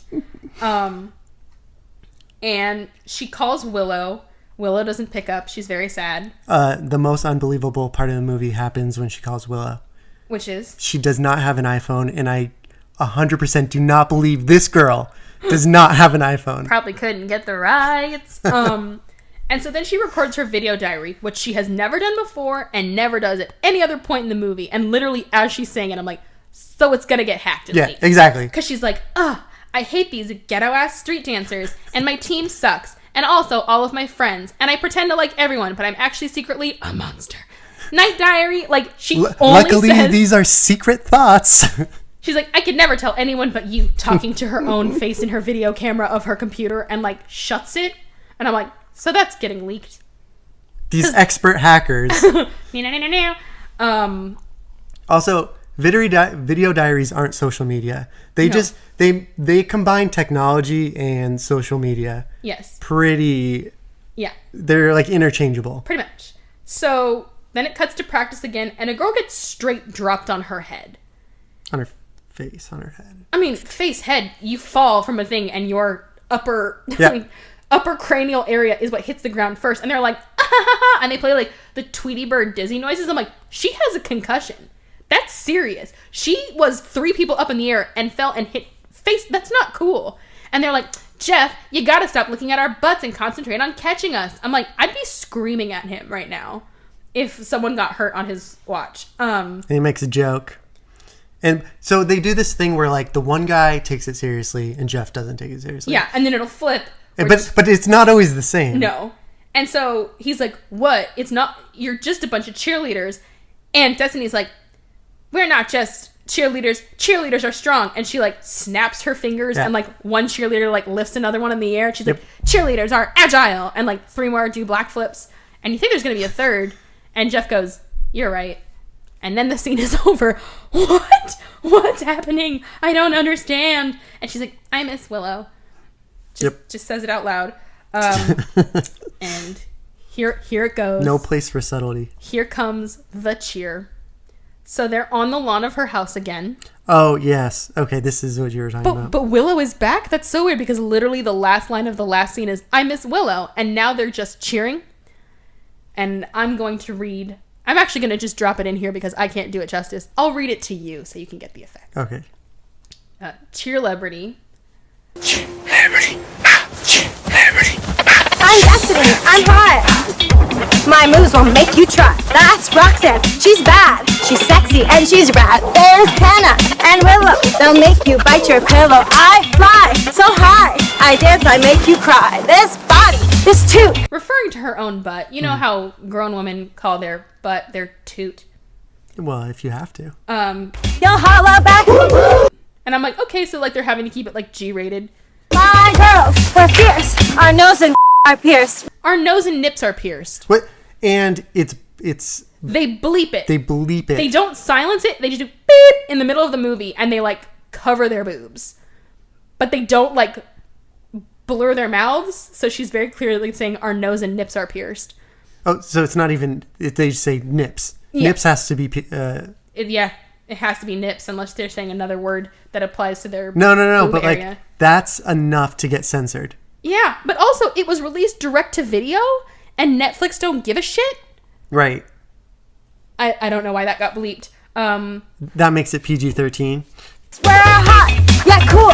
Watch all the fellas drool. Hey boys, watch this. You wanna see us kiss? Oh, squash, so good. Just watch. Oh hell no, is that wood? Because she has her hand near the crotch of a male cheerleader. Let's go, unite. You know our moves are tight. We are the best. From East Coast to the West. Sit back, relax, and watch as you climax to our routine. You know we'll keep it clean. And 5, 6, 7. Oh, nips is too far, but we can literally say. We can say wood. You can say climax. Watch us as you orgasm, and you defs have a boner. She takes one step forward, trips over a shoelace, which is zoomed in on very tightly, and she just falls to her hands and knees like a normal person, and the whole squad points and laughs and like closes in on her and is pointing and laughing, And then she wakes up because it was a nightmare. Well, I'm like, this is what why you, didn't this the movie is what open you with wanted. this? The movie should have opened with this. If the movie opened with this, you would not have continued watching the movie. Yes, I would have. It is so bad. It's so bad. But like, first of all, to introduce the character, like, here's everyone's names and their attributes, because that's what that scene is also doing, to help you know who everyone is. This is the kind of squad we are, and the kind of person I am. Get it? Like, you kind of have to have that introduction early on so you know who the fuck any of these people are. And also to like, oh, Willow's cheering with them after she just talked about how they're that's fighting. how you know it's immediately clearly not real. Yeah. So it's like it's not like, oh, we didn't put it in the beginning, so you didn't know it was a nightmare. Are all it's the like, other are all the other dream sequences that like overtly sexual? Are they all the roll call kind of? Well, the first one is. The first one is. I don't know the.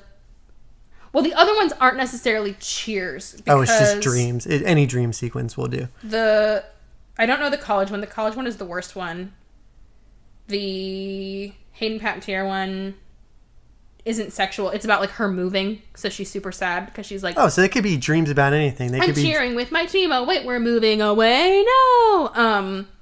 The camp one is about when she drops the cheer stick and she gets cursed for all eternity, and she's very sad. And then the Christina Milian one is she's dancing, and then they start battling a bunch of gangbangers, and the gangbangers are better cheerleaders than are because they have a charm bracelet, which you can only get if you're a national champion. And then she wakes up. So no, not also sexually overt. This one is just like, we're very hot, and you're going to want to fuck us and or watch us fuck. Mm-hmm. Ta-da! And like, the rest of the movie is not that raunchy. No. So it doesn't fit. It doesn't fit in the movie. No. It doesn't move the plot along. It doesn't. Like, if you shot this and you're like, this isn't a great intro, it doesn't need to be in the movie. You're like, oh, is she scared about failing? No. That's not really her character. But it's not like she's at the top of the pyramid and she falls all the way down. Like, get it, guys? She's falling from the top of her pyramid. Like, she just trips over a shoelace. She's not into symbolism. Her dreams aren't into symbolism. Falls to her hands and knees, and they're like, I'm like, what is this? Well, yeah. There may be some foreshadowing. Just a little bit. So she's back at practice at the gym, and they see a bunch of people in truth masks scattered through the crowd watching them, and she's like panicking, and Blake is there taking pictures of them because he has this omnipresent camera that he always carries with him, which is not weird or unusual. And also there are dozens of people there watching them with their phones out. And she runs up to him and she's like, who are you taking those videos for? Well, so you work for the truth, don't you? Were there people at... Well, so in the previous scene with him where they're like almost going to kiss, I was like, oh, he's part of the truth. That was like my thought. Like, oh, they want you to think... Or I don't know if they want you to think it or that's going to be the twist. Or yeah, like, oh, that's why I can't join your squad because I'm running the truth. And then she's like, oh, you're part of the truth. I was like, oh, so he's not part of the truth. Yeah. But she's like, you're part of the truth. And he's like, a lot of people were filming. Like, he even calls it out. Were people actually wearing masks? Or No, she was hallucinating. cray-cray? She was cray-cray. Okay. So then she just calls the cheer goddess, you know, because she's got her private line to video chat in the bathroom. And she's like, what should I do? And she's like, sounds like you already know what to do. She's like, make up with Willow. She's like, make up with Willow. I'm cheer goddess. I'm somehow international, but I can take one-on-one calls with you 3 different times in the movie. She should have made up with Willow like 4 scenes earlier. Yeah, because pretty much every scene she goes, I miss Willow. I'm sad about Willow. I miss Willow. Poor Willow. Like, just make up with her. She tried calling her once. One time. Which is like one of like 2 phone calls in the entire movie. Yes. So she walks up to Willow's house, which is enormous. Yep. Willow answers the door, is clearly sick, because, not that it's addressed in the movie, but like her throat is like, Destiny, raspy. what are you doing here? And she's like, are we done with the shade? I haven't felt the warmth of your smile in days. I'm like, aw. And Willow's like, put that in the card. Fuck you. I'm like, Willow, she tried. That was actually not bad. Yeah. And when she brings a peace offering, the pizza, right? The pizza. With and if they make it a point that I'm bringing you your favorite pizza, it's always fucking disgusting. Yeah, it's like, it's peanut butter and marshmallows. Your favorite. Like, was that Princess Diaries is like, it's pizza with M&Ms. M&Ms on it. Yeah. It's like, no one eats these things. I've never met someone that didn't just want some pepperoni pizza. I mean, like, my weird, like, flavor combo, which is, like, they're both pizza toppings, is I do goat cheese and pineapple. Okay, it's cheese and pineapple. Yeah, it's cheese and pineapple. But hers is, like, pepperoni and pineapple. Ew. But it's like, it's just a little weird. Yeah, just it's like just a touch weird. It's just a little bit weird. It's never like, I brought you margarita pizza. It's like, I brought you bizarre topping pizza. It's like, we are friends. And she's like, you know me so well. And Willow's like, I don't know. I think the only way that we can stay friends is if I start my own squad. Which is an insane thing to say, considering what happens a couple minutes later. Where she's like, I'm thinking about starting my own squad. Here's me telling you to your face, I'm going to start my own squad. And Destiny's upset, not because, like, you'll be my rival. But she's like, but we're friends. And she's like, oh, but look at, like, photos of us when we were cheering. We were little kids together. And she's like, all right, I'll stay on your squad if I can, like, have some input. And she's like, done. Cool. We're friends again. Be assistant to the manager. Yeah. And they start looking at new uniforms online, and Hannah and Roxanne call in, and they're like, oh. We only expected to talk to one of you. You two are speaking again. I'm like, oh, so that's happening. Cool. Good to know. And Cheer Goddess is interviewing the Truth live? Question mark? Question mark? And the Truth is like, well, you know they weren't with Vivica A. Fox, so I don't know how live it was. No, it's very clearly, but like it's very clearly, yes. It's not like the Truth has sent in another statement. Let's play it like a, no, it was a bomber threat. Like they're going back and forth talking, and she's like, "Why are you calling out specifically Destiny?" And she's like, "Because the Rebels only won on a technicality because they'd already won nationals before, so they were a favorite. Okay. Destiny didn't deserve that win, and the Rebels didn't deserve that win. They're resting on their asses." Which again is a confusing thing considering what happens a couple minutes later. And she's like, oh, so you're not calling out Destiny as a person. You're calling out the cheer industry for favoring her? Nope, just calling out Destiny. Like, it's Destiny's fault that she gets treated differently? And it's her fault that she won a competition? Yes. That everybody else competed in? And she's like, she won on a technicality. And I thought she was going to say, like, she, like, said that the squad that was gonna win first place broke some like ancient rule because she knew she was gonna, like, I thought Destiny like did, because she won on a technicality, but the technicality was that she'd won before. She's literally just good at her job. Yeah. That's her only flaw. She's good at her job. She's good at her job, and even if she isn't good at her job, the people who are in charge of reviewing her are not calling her out. So you're not really calling out Destiny. You're calling out the system that has made Destiny successful. And you can't fault Destiny for rejecting a system that has only rewarded her. She did nothing but design a winning routine. Yeah. And that's the bottom line. And if people are unhappy about that, they can design a better routine. Destiny went to the judges and got her scores changed. Like, nothing. Just, they like her. They like her. They think she looks good in her uniform. Crop top.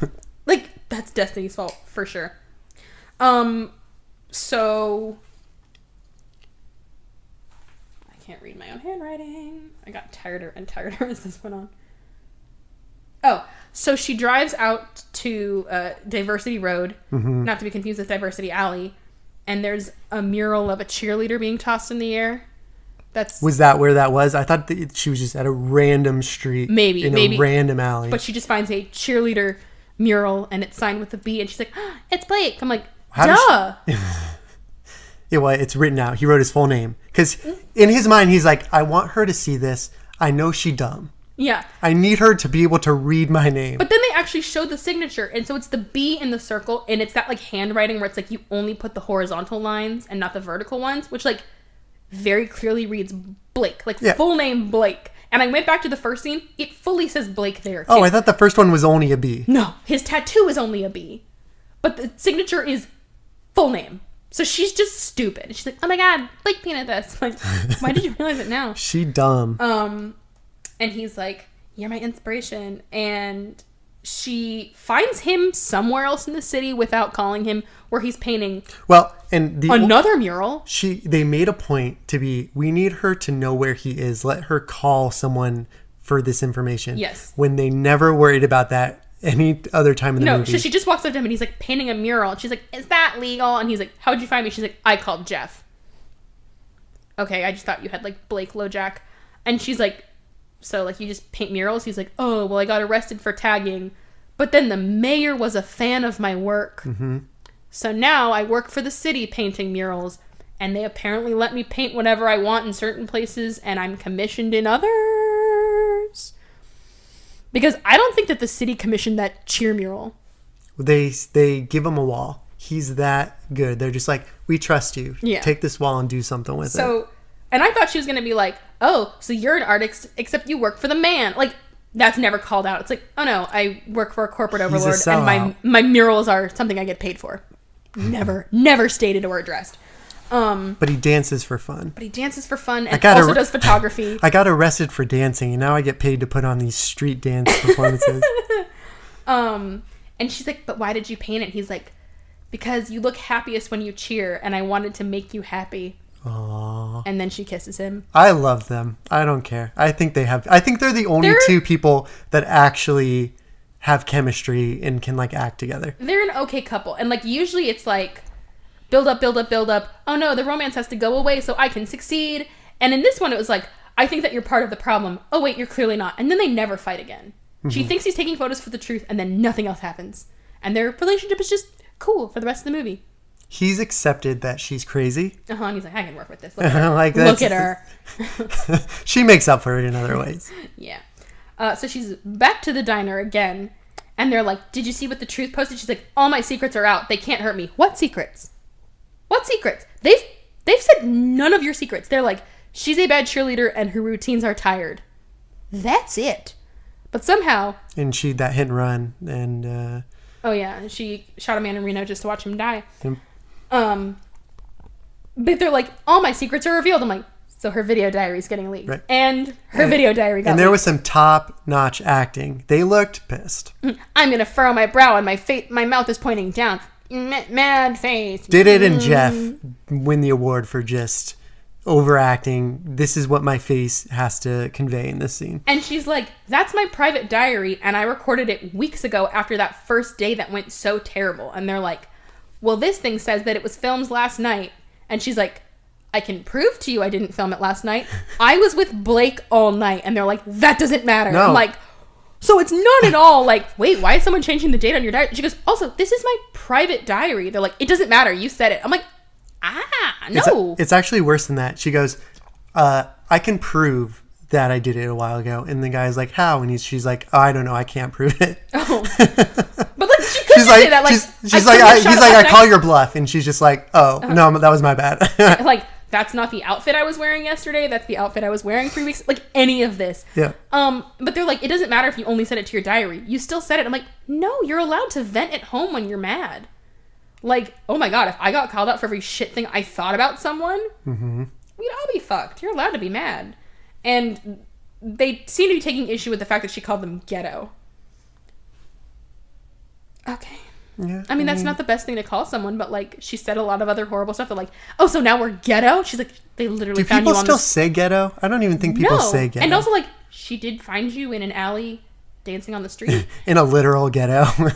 Like, I mean, it's not the nicest thing to say, but it's kind of accurate. And they're like, well, until you can prove that this is fake, we're out. And they all leave. And she's like, and Willow's like, don't worry, some of them will come back. And she's like, well, Hannah will be back. And she's like, how do you know? She's like, she forgot her green juice. And like, Hannah stomps back in, grabs her green juice, and stomps back out again. Committed to her role. Committed. So only half the team shows up to practice. And Willow's like, Destiny, you've got to see this. But you have to promise you won't hate me. And she walks her into a random warehouse. And the truth is practicing. Oh no, with their masks and everything. And then why are they in their masks? Why are they in all Because black? they're cheerleaders and they understand a dramatic reveal. And the main truther takes her masks off. And it's Hannah. Oh no. And all of the truth takes their mask off. It's her whole fucking squad. Her whole squad is the truth. Mm-hmm. So Roxanne and Hannah started this coup. And we assume Willow was part of it. And so Willow admits, she goes, I was part of it at the beginning because we wanted to snap you out of it. Although I rewatched it and I don't think anyone was black. I like, I was like, oh, she actually in there? She said Willow was in on it. She doesn't say she was dancing. Like, hey, Willow, what if we did the thing? That's crazy. Like, she's like, oh, you do your thing. I support it. But basically Willow said, we just wanted to like send you a truth video to freak you out and get you to like change. And then you weren't changing. So we posted another video, but I never approved all of this. and she's like, well, we're our own squad now, so fuck I you. approved 5 of the 6 videos, but this last one was not my fault. And she's like, I wasn't part of the hacking. I wasn't part of any of that. And Hannah's like, that was me. So with her Irish accent. The Dumb Blonde act for the past 2 years has been an act. You knew you were going to hate your team and want to eventually turn on them, Hannah. And also, I'm going to say this. As soon as the truth started talking, I'm like, well, that bitch has an accent, so it's Hannah. Immediately, I'm like, that girl clearly has an accent, and then Hannah has an accent, so it's her, right? Am I, maybe, okay, because the truth accent maybe went away. Maybe it was like a truth. No, I was right. It was Hannah. Well, so I didn't notice that the first time. Maybe because I just was trying to get through those scenes as fast as possible because they were so bad. And also, like, the truth didn't just insult Destiny. They, like, called out the rebels specifically. Yeah, they're like, we suck. They're like, you can't, not like, you're tired and you play it safe. They're like, you suck. You are bad at what you do. You are untalented. Guys, what? Yeah, and I don't understand what the motivation was for some of the videos. Yeah. Like, why are they starting this competition? So the truth can become the new not national champions because this isn't a sanctioned event. But they were never planning on putting on a show because... Which they say over and over. Well, it sounds like Hannah was always planning to, like, take the whole squad and, like, screw things over. But, like, there's the whole part where, like, they're Skyping with them and the truth is getting live interviewed by the cheer goddess. Like, there's stuff that doesn't line up. Yeah. Like, the videos that are posted, it's like, okay, they could have recorded that ahead of time. Well, and they send them out ahead of time, too. Like, because they were all together. You can time them. You can, like, record something and be like, post in 1 hour. What? Like, but there's certain stuff. Post to everywhere. Yeah, but you can't simultaneously hold a live interview while also Skyping your friend. It doesn't work like that. Well, it was live when they recorded it. I'm sure the cheer goddess does not record live. And she just counted on that? And she just produces it. Mystery. Which would have been so much easier for Hannah to call after the thing and be like, did you see that interview with the truth and the truth god? Oh my god. Like, look what's happening right now. Yeah, but having them simultaneously happen is gap. So basically the two main leaders of the truth are Roxanne and Hannah. And Destiny's like, I can't believe Hannah's been playing us for the last 2 years. And we've been friends with Roxanne since 7th grade. That's some deep dedication to being devious. And she locks herself in the bathroom and Willow's like, you have to come out eventually. She's like, no, I don't. I have running water and a bowl full of flavored lip smackers. Little bit funny. So the truth doesn't have enough people because not everyone came. Yeah. And they don't have enough people for the stunts they want to throw. And Roxanne's like, we don't have enough people. Maybe we should go back to Destiny and apologize. And Hannah's like, fuck you. And Roxanne's like, well, I'm going back to the rebels. She goes like, oh, like, I have an idea. And she's like, I don't take other people's ideas. She's like, you sound a lot like Destiny. And she's like, well, maybe I'm better than Destiny. And Roxanne's like, no. Like, that was literally the whole point of this. Yep. You're point. Just blonde. That's the only difference between the two of you. Yep.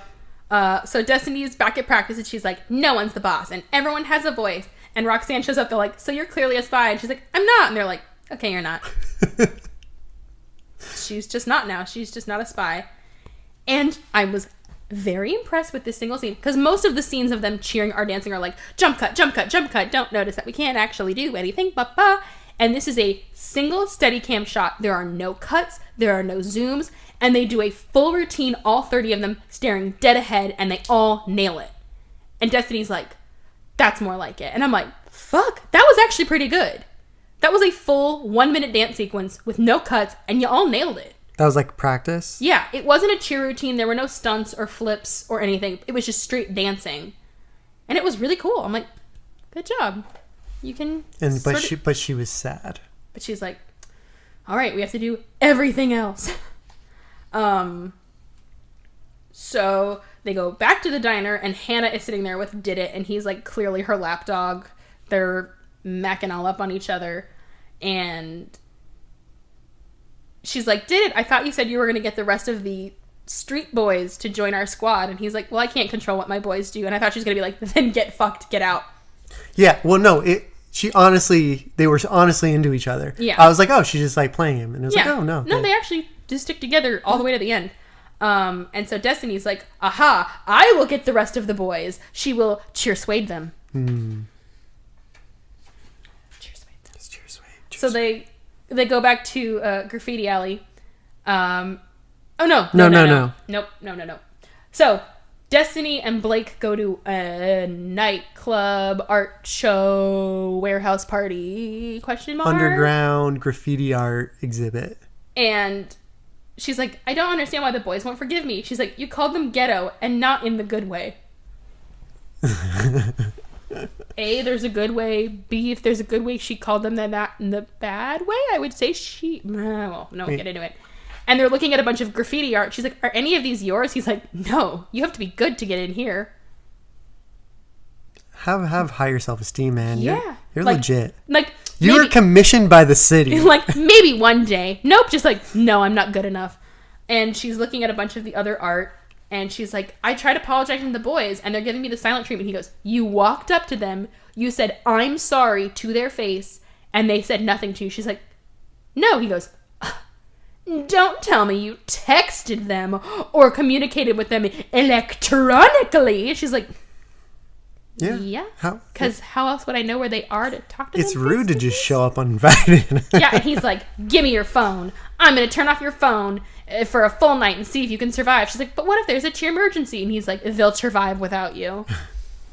And then that never comes about anything. They just enjoy the rest of the party. Right. And she doesn't have her phone. And she's never like, wow, I Lesson didn't need learned. my phone. Lesson learned. Phone's off. She's cool. So Jeff is doing a handstand in Graffiti Alley, and the camera's upside down. So funny. And then he like flips around and he's like, what are you doing here? She's like, we're here to fempologize.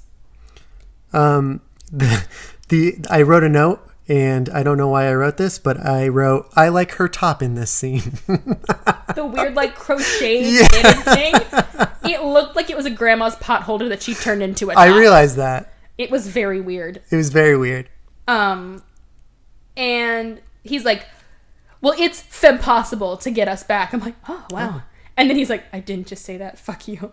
Oh, no, he says humiliated. And then he's like, I can't believe I just said that. He's like, you said you came to us because you liked the way we dance, but you didn't want our style or our energy or our input. You just wanted us for our muscle. And she goes, oh, damn. Did we reverse sexism then? And she goes, I believe we did. She's like, isn't that just sexism? Thank you. There's no such thing as reverse sexism. Sexism is sexism.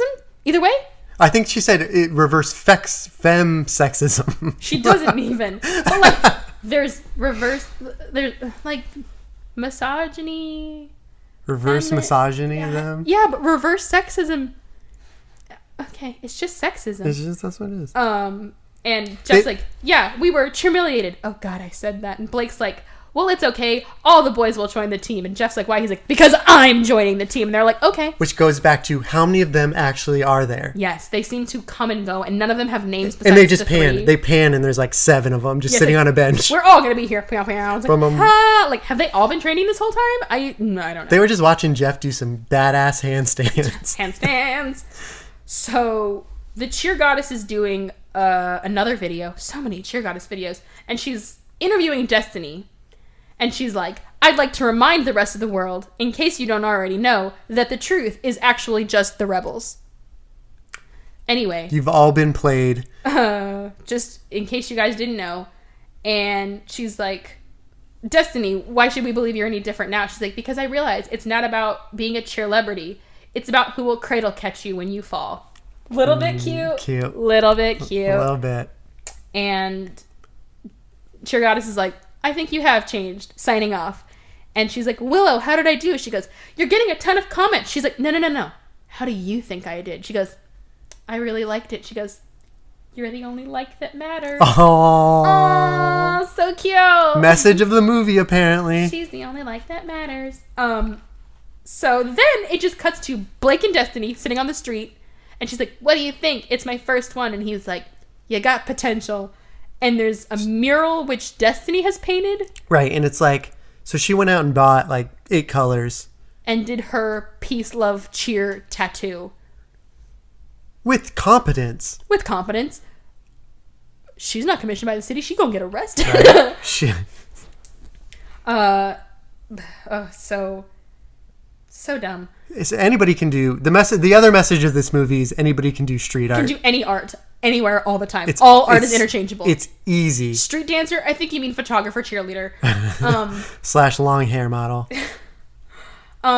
So then they're walking to this random warehouse, and Destiny's like, I don't understand why we can't just cheer at the Rebel Gym. And she's like, I can't understand it either. The either. gym gave us an advantage. We have to cheer somewhere anonymous. Despite the fact that all the other cheer teams, we're clearly cheering in their sponsor gyms with their names all over the place. And they all sent in videos. Yeah. It wasn't live. They all sent in edited videos of their cheers. Yeah, and like their teams still say Rebels. Like they're still the Rebels. It's not anonymous. And their gym wasn't that cool. It was basically just a big empty area. It was a big white gym. With like safe floors for doing high flips. I don't know. Every other team was just in a gym. Yeah. It was exactly the same. So the cheer goddess is like, I'm remotely hosting because Vivica A. Fox ain't in for this shit.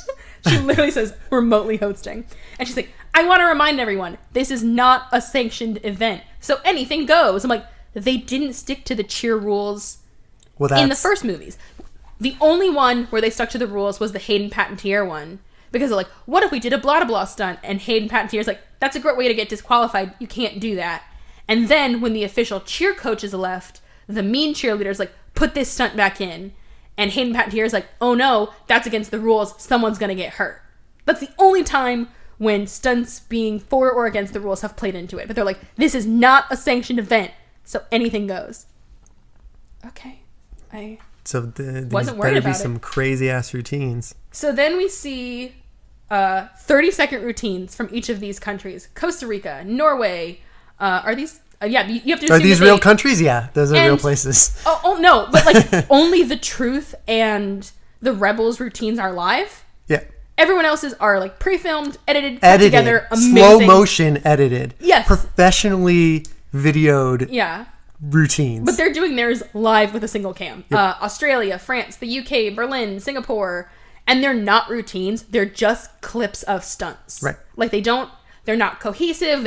It's like, look, we can do a this. We can do a that. We can do a this. We can do a that. And it's not routines at all. And there was way too many of them for a movie. Yeah, and they show each of them separately. And they're like, and now the country from Berlin. Da da da da. And like each one got a 10-second intro, but then only a 30-second routine. Yeah. Well, that was like the whole point of the movie was... Let's just give... It's international. Well, let's just give an opportunity to all the cheerleaders around the world to be in a movie. Did you see that movie, Gem and the Holograms, the remake of the old 90s cartoon? Mm-mm. So, it tried to do something similar where it's like, well, a huge part of, like, the celebrity artist experience is you have to interface with your fans and, like, accept their input to be an artist. Okay. So, basically, while they were filming the Gem and the Holograms movie... They were like, hey, people who are friends of Gem and the Hologram as kids, send us your, like, fan videos and, like, photos and edits and, like, fan art. And then they would, like, drop it into the movie. It's like, oh my god, Gem, look what your fan posted. And there would be, like, a 3-minute montage of fans singing Gem and the Hologram stuff, which was supposed to be like, oh, we're part of the movie. But it didn't go well.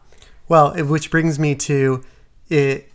There was, like, 110 user reviews on Rotten Tomatoes. That means not even the people that were in the movie reviewed this movie well. So it was supposed to be like, hey, I know how we'll get people to like this movie. We'll have literally every cheerleader in the world somehow in this movie, and then they'll like it. No. Nope. No. Mm-mm. No. And they don't have names. They're just from Costa Rica, from Norway. They don't have names. They're just country. Yep. And so Destiny's like, I'm nervous. But I'm ready. And Blake's like, I'm just nervous. I'm trying to remember everything. And the squads that they're showing in the videos look like actual, like, teenagers. Mm-hmm. And, like, maybe college-age students. They do not look like adults. No. Like the other squads. They look like cheerleaders. Like, real-life cheerleaders. Some are, like, actually children. Like, children under the age of 10. I'm like, why are they in this competition? No. You're gonna get stomped, little babies. There's no recovering from this Cheersmack. So... some squads are in, like, this is our full official, like, 4 events uniforms. And some squads are like, we all have on black tank tops and shorts. Yeah. This is our uniform. No rules, non-sanctioned event. But it's like, if you're trying to get real teams to cheer, it's like, are they not allowed to cheer with, like, their real logos on? I don't know. I don't know. So then the truth comes out. Their routine is 4 minutes long because of course they are. And Oh yeah, I wrote down long routine because I don't know how long it's supposed to be. I timed it 4 minutes. Well, yeah. So the truth is like, y'all a bunch of posers. Starts off with they're all a bunch of posers, and they come out wearing all black and like tribal black eye paint. Yeah. They look cool. And they actually had a routine that was like a normal, I don't know. They weren't chanting, which I guess is good. No, they didn't try cheering. None of the teams cheered. They only do like stunts and dancing. Hannah does a lot of strutting and pointing and being caught. Nice. But she does not dance at all. She never dances. People dance around her. She gets lifted and like the lifts are only 5 seconds long and you see like her leg is vibrating with the effort. Like she can barely be lifted. But yeah, she does a lot of pointing and strutting, and even when she's caught, like her legs like cross over each other and like she looks freaked out like, oh, that didn't go right. Like, you couldn't shoot that again, poor thing. Like, she was clearly cast for her question acting. Right. In her ability to do an American accent. Couldn't dance or stunt at all. Couldn't understand it. The others are watching in like, oh my god, amazement. They're like, you have to admit she's got balls. And they're like, yeah, she went for a prep with an assisted backlift into an extension straight cradle to a retake shoulder shit back walkout.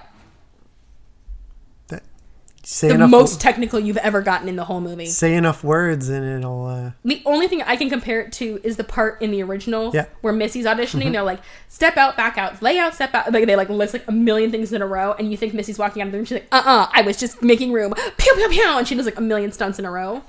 But like, to throw out a bunch of like catchphrases mid-competition is not that impressive. Well, and you got to assume what they said is a real thing because of how many cheerleaders were actually... Yeah, and I mean, I'm no expert, but I know what a cradle is. I know what a walkout is. I know what an extension is. I didn't see any of those. Like, in the 30 seconds preceding when they talk, I didn't see any of those. Like, they may have done them earlier in the routines, but they act like it was like, oh my god, she did a... And, like, I saw some of those stunts individually through the routine, but not as one giant stunt. So... Listen, I'm not going to analyze their cheer. That is not my expertise. Yeah, she does one walkover. That's her. At the very end, she does, like, a walkover, did it, and that's it. And they're done. Did it was dope. Did it was dope. Did it could dance. Did it do it. Did it. So then Jeff is, like, in the corner. Oh, so the truth is done. That's their routine. Ta-da. Huh? So Jeff is in the corner, and he's, like, trying to practice his steps. And Willow's like, are you nervous? He's like, I'm nervous. I'm not going to remember everything. And she kisses him, and she's like, does that help? He's like, no. Because now I'm just nervous that my breath smells. And then she kisses him again and tongues her gum into his mouth. Yeah, sexy. And he's like, thanks. And she's like, no problem. Ew! Nope, sexy. And they're like, oh, here are some other teams. And it's Utah, South Africa, Texas, and Miami. But theirs are all like cut together into like one giant mega video. Good. Yeah. I don't think we could have handled another 10 minutes. I don't know why they didn't do that with the original. Like why they... Oh, I don't know why they did it the way they did it. And somehow South Africa got 2 routines. Like they got one pre-truth and post-truth. I'm like, is it because you shot in South Africa? I think it is. Oh, that makes sense. So the rebels come out. They're not in their pink uniforms anymore. They're gray with graffiti on them. Woo! So Destiny and Willow and Roxanne get a lot of being lifted. With one hand. With one hand. Like, they have to be lifted. And Hannah is watching them. And it's like, damn, they're great. And Hannah's like, shut up. And it's like by guys who haven't been in the movie previous, just like giant dudes, like... Oh, giant 40-year-old hulking men just throwing these 30-pound women 300 feet in the air.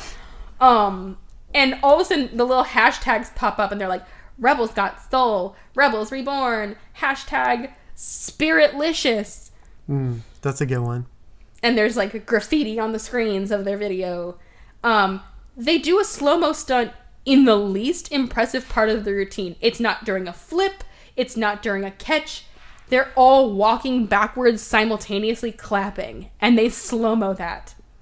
Yeah. Whoever was in charge of the slow-mo, that's all they gave this guy. Yeah. And they're just like, All you're going to do, something. just pick 30 seconds throughout this routine, make it slow-mo, anything you want. Destiny can actually dance. And there is one lift where, like, she does a split. So I'm like, so you have something. You can do something in there. She clearly isn't... She doesn't do any of, like, the back handsprings or, like, gymnastics. But she's got athleticism somewhere in her body. So then the cheer goddess is like, thank you for reminding us that cheer has spirit and soul. And she's like, okay, so we're going to combo up the winner by the number of hits the video gets and also votes on my website. Why wouldn't it just be votes on your website? You could watch a team and be like, man, they suck. Fuck, I watched them though. That's a view. Like, which undermines the entire movie. Yeah.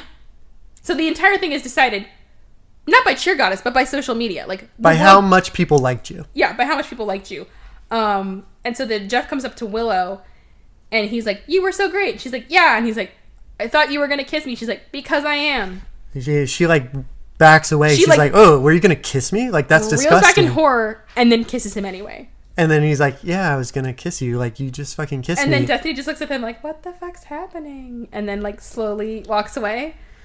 And then Vivica A. Fox is like, all right, the votes are in. Remember, it's tallied by the number of you. I'm like, you said this. I literally widened it 30 seconds earlier.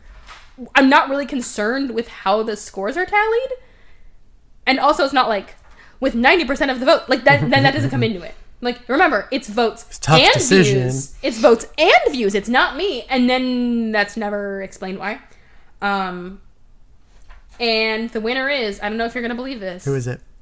It's the Rebels. Oh no! And that's a wrap on Vivica A. Fox. She out. And the other cheerleading teams around the world are doing like soap opera level crying, like beating the ground, pulling at their hair, like, no, we lost. But at least we know that that wasn't supposed to be good. It's like, this is their opportunity to be in this movie. Like, we're from South Africa. This is our only chance. But sure, the fucking rich bitches of Malibu, South Francisco, New York win.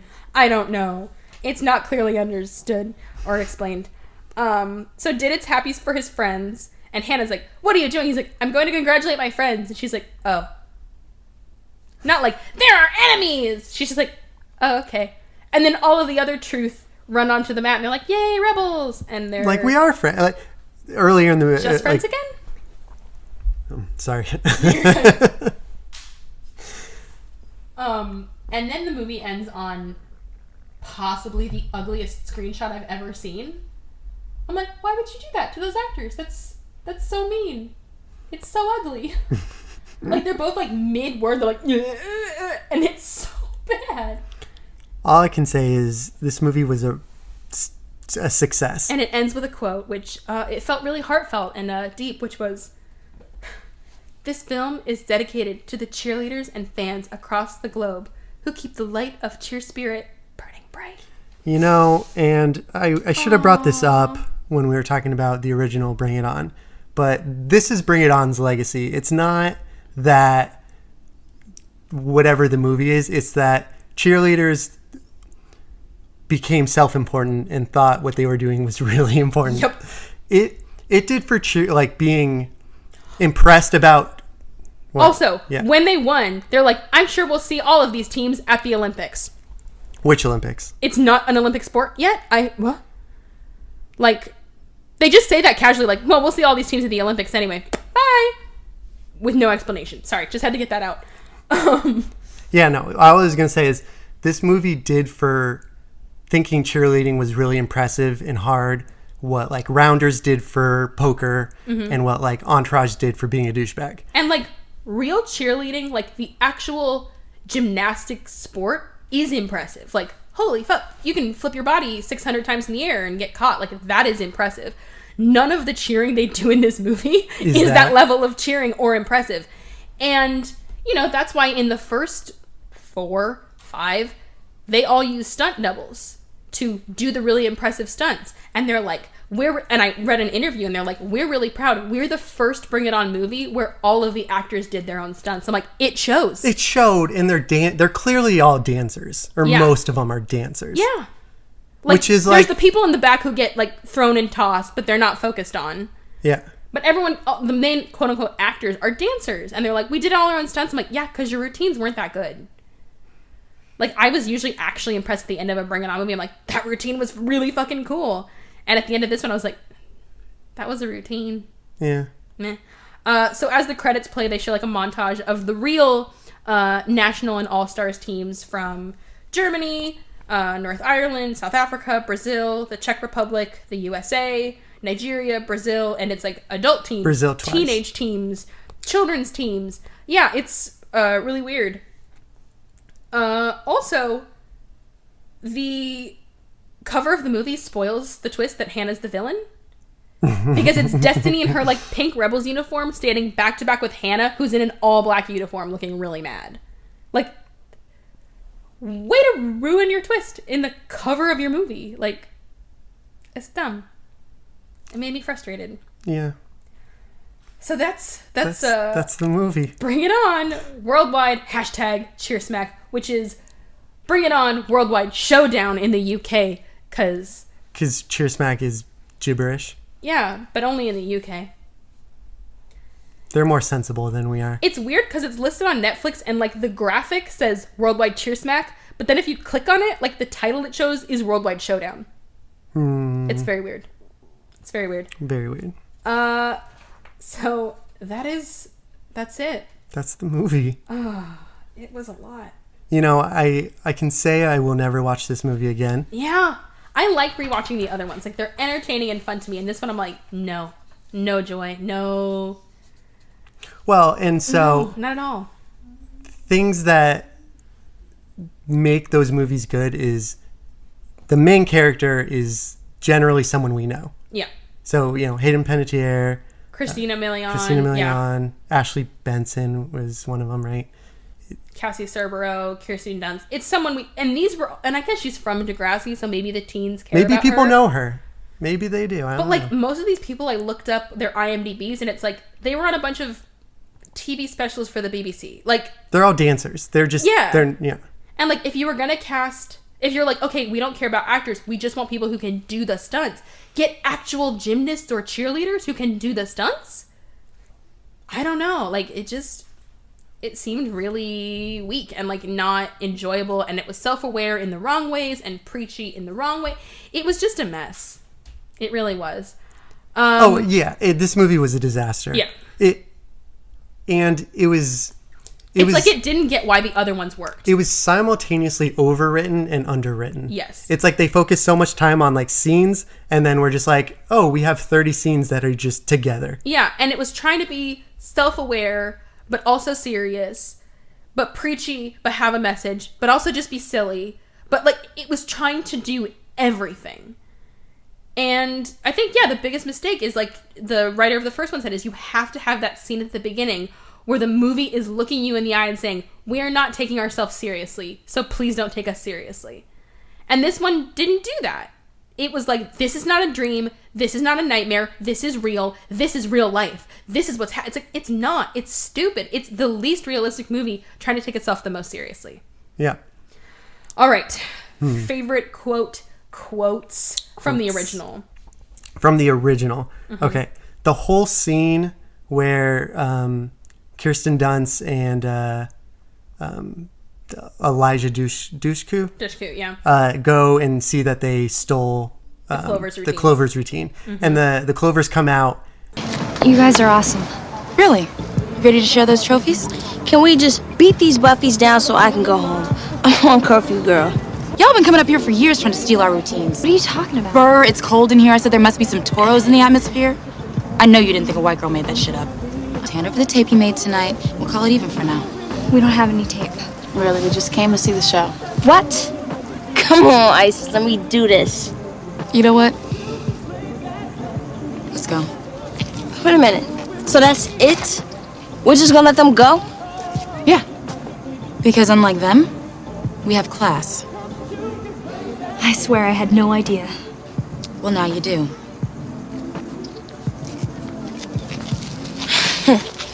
You've been touched by an angel, girl. Penelope, let's go. And so my favorite line is, I know you don't think a white girl made that shit up. Cultural appropriation. This movie was woke. The entire cheer audition, just the whole, like, the girl crying through her routine. And by this time, that was like a trope. That was like a a self-aware thing to do. Self-aware thing. And Missy during her audition. But can she shout? I transferred from Los Angeles. Your school has no gymnastics team. This is a last resort. Hey, like, it kills me. And all of Sparky Pulaski's lines are improv. Are they? Basically, they're like, who is that guy? Is that just some random dude? The director knew him from the improv. Like, they took improv class together. Like, this guy's fucking hilarious. He goes, come in, insult them all, say some crazy shit. And he just set them loose. So that's why all the dancers are like, what the fuck? Because he's actually just going nuts. One of the best lines, cheerleaders are dancers who have gone retarded. I am a choreographer. That's what I do. You are cheerleaders. Cheerleaders are dancers who have gone retarded. What you do is a tiny, pathetic subset of dancing. I will attempt to transform your robotic routines into poetry, written with the human body. Follow me, or perish, sweater monkeys. And I don't know why it makes me laugh so hard, but when, like, she's fighting with Cliff and she's like, you believed in me. That was important to me. And he walks away and she just screams, you believed in me! And the whole room turns and looks at her. He didn't believe in me. You did. Whatever. That's important to me. You believed in me. I don't know why, but it kills me every time. I took a lot of quotes in the original. The entire first movie is my favorite quote. Anytime the Clovers spoke was a... Yes. When they go to the Paulette show? No, when they go to the football game. Ooh, yes. And they do their cheer. On top of their cheer. Mm-hmm. That whole sequence. So good. Go, go, go Taurus! Go Taurus! Go Taurus! Go, go, go Taurus! Our game is fierce and we are hip, so get on back, you can't touch this. Our game is bad, we're without peer, so get that weak mess out of here. Tried to steal our bit, but you look like shit. But we're the ones who are down with it. So from the sequel, what is your favorite? My favorite is, and I mentioned this, is like, I'm really big into symbolism. I'm actually a big fan of this guy's work. Now check it. Stalker. More like giving props. Come on, you probably got a tat of some cheerleader hidden in a private place. Don't be gross. I do have this. Peace, love, cheer. Yeah. Most non-cheerleaders don't get it. Well, I'm big into symbolism. I think I have to say Hannah's line about failing her DNA test. Yeah, I really like that too. It's one of Hannah's best lines. Okay, you are seriously testing the boundaries of our friendship. I hate tests. My dad gave me one for DNA before you left, and I think I failed because... Well, now my uncle is with us. And then I'll put it in earlier when we talked about it. It's just the entire nightmare cheer sequence. Oh no, I had a hard time watching that. That was terrible. It's so bad. Yeah. So thank you so much for doing this on such short notice. We went from like, hi, I met, to you're recording my podcast in like 4 days straight. Into the fire. Thank you so much. I will hopefully have you back for another episode if this wasn't too terrible for you. Yeah, I'll just make a request, not another dancing movie. Yes. Can only do so many dancing movies. Who am I going to do Step Up 7 with? But guys, find us online, Twitter, Tumblr, Reddit, everywhere. Social media is the root of all evil, and we're buried in it. We have some exciting stuff planned out that's still in the works, so I don't want to nail any of it down. But thank you for following us where you do, for all the new followers on Twitter. So, bye! Thanks so much for listening to the Stupid Sequels podcast. Please subscribe and review so everyone can find us on iTunes. You can find us on Twitter at StupidSequels2 or email us at stupidsequelspodcast@gmail.com. Every episode is made possible by our sound engineer, Francis Gacad. Our logo was designed by Nicole Wiseman at Wishots, and you can find me online at Callie Blair on Twitter and pretty much everywhere else. And remember, even though these movies are stupid, deep down, we really love them.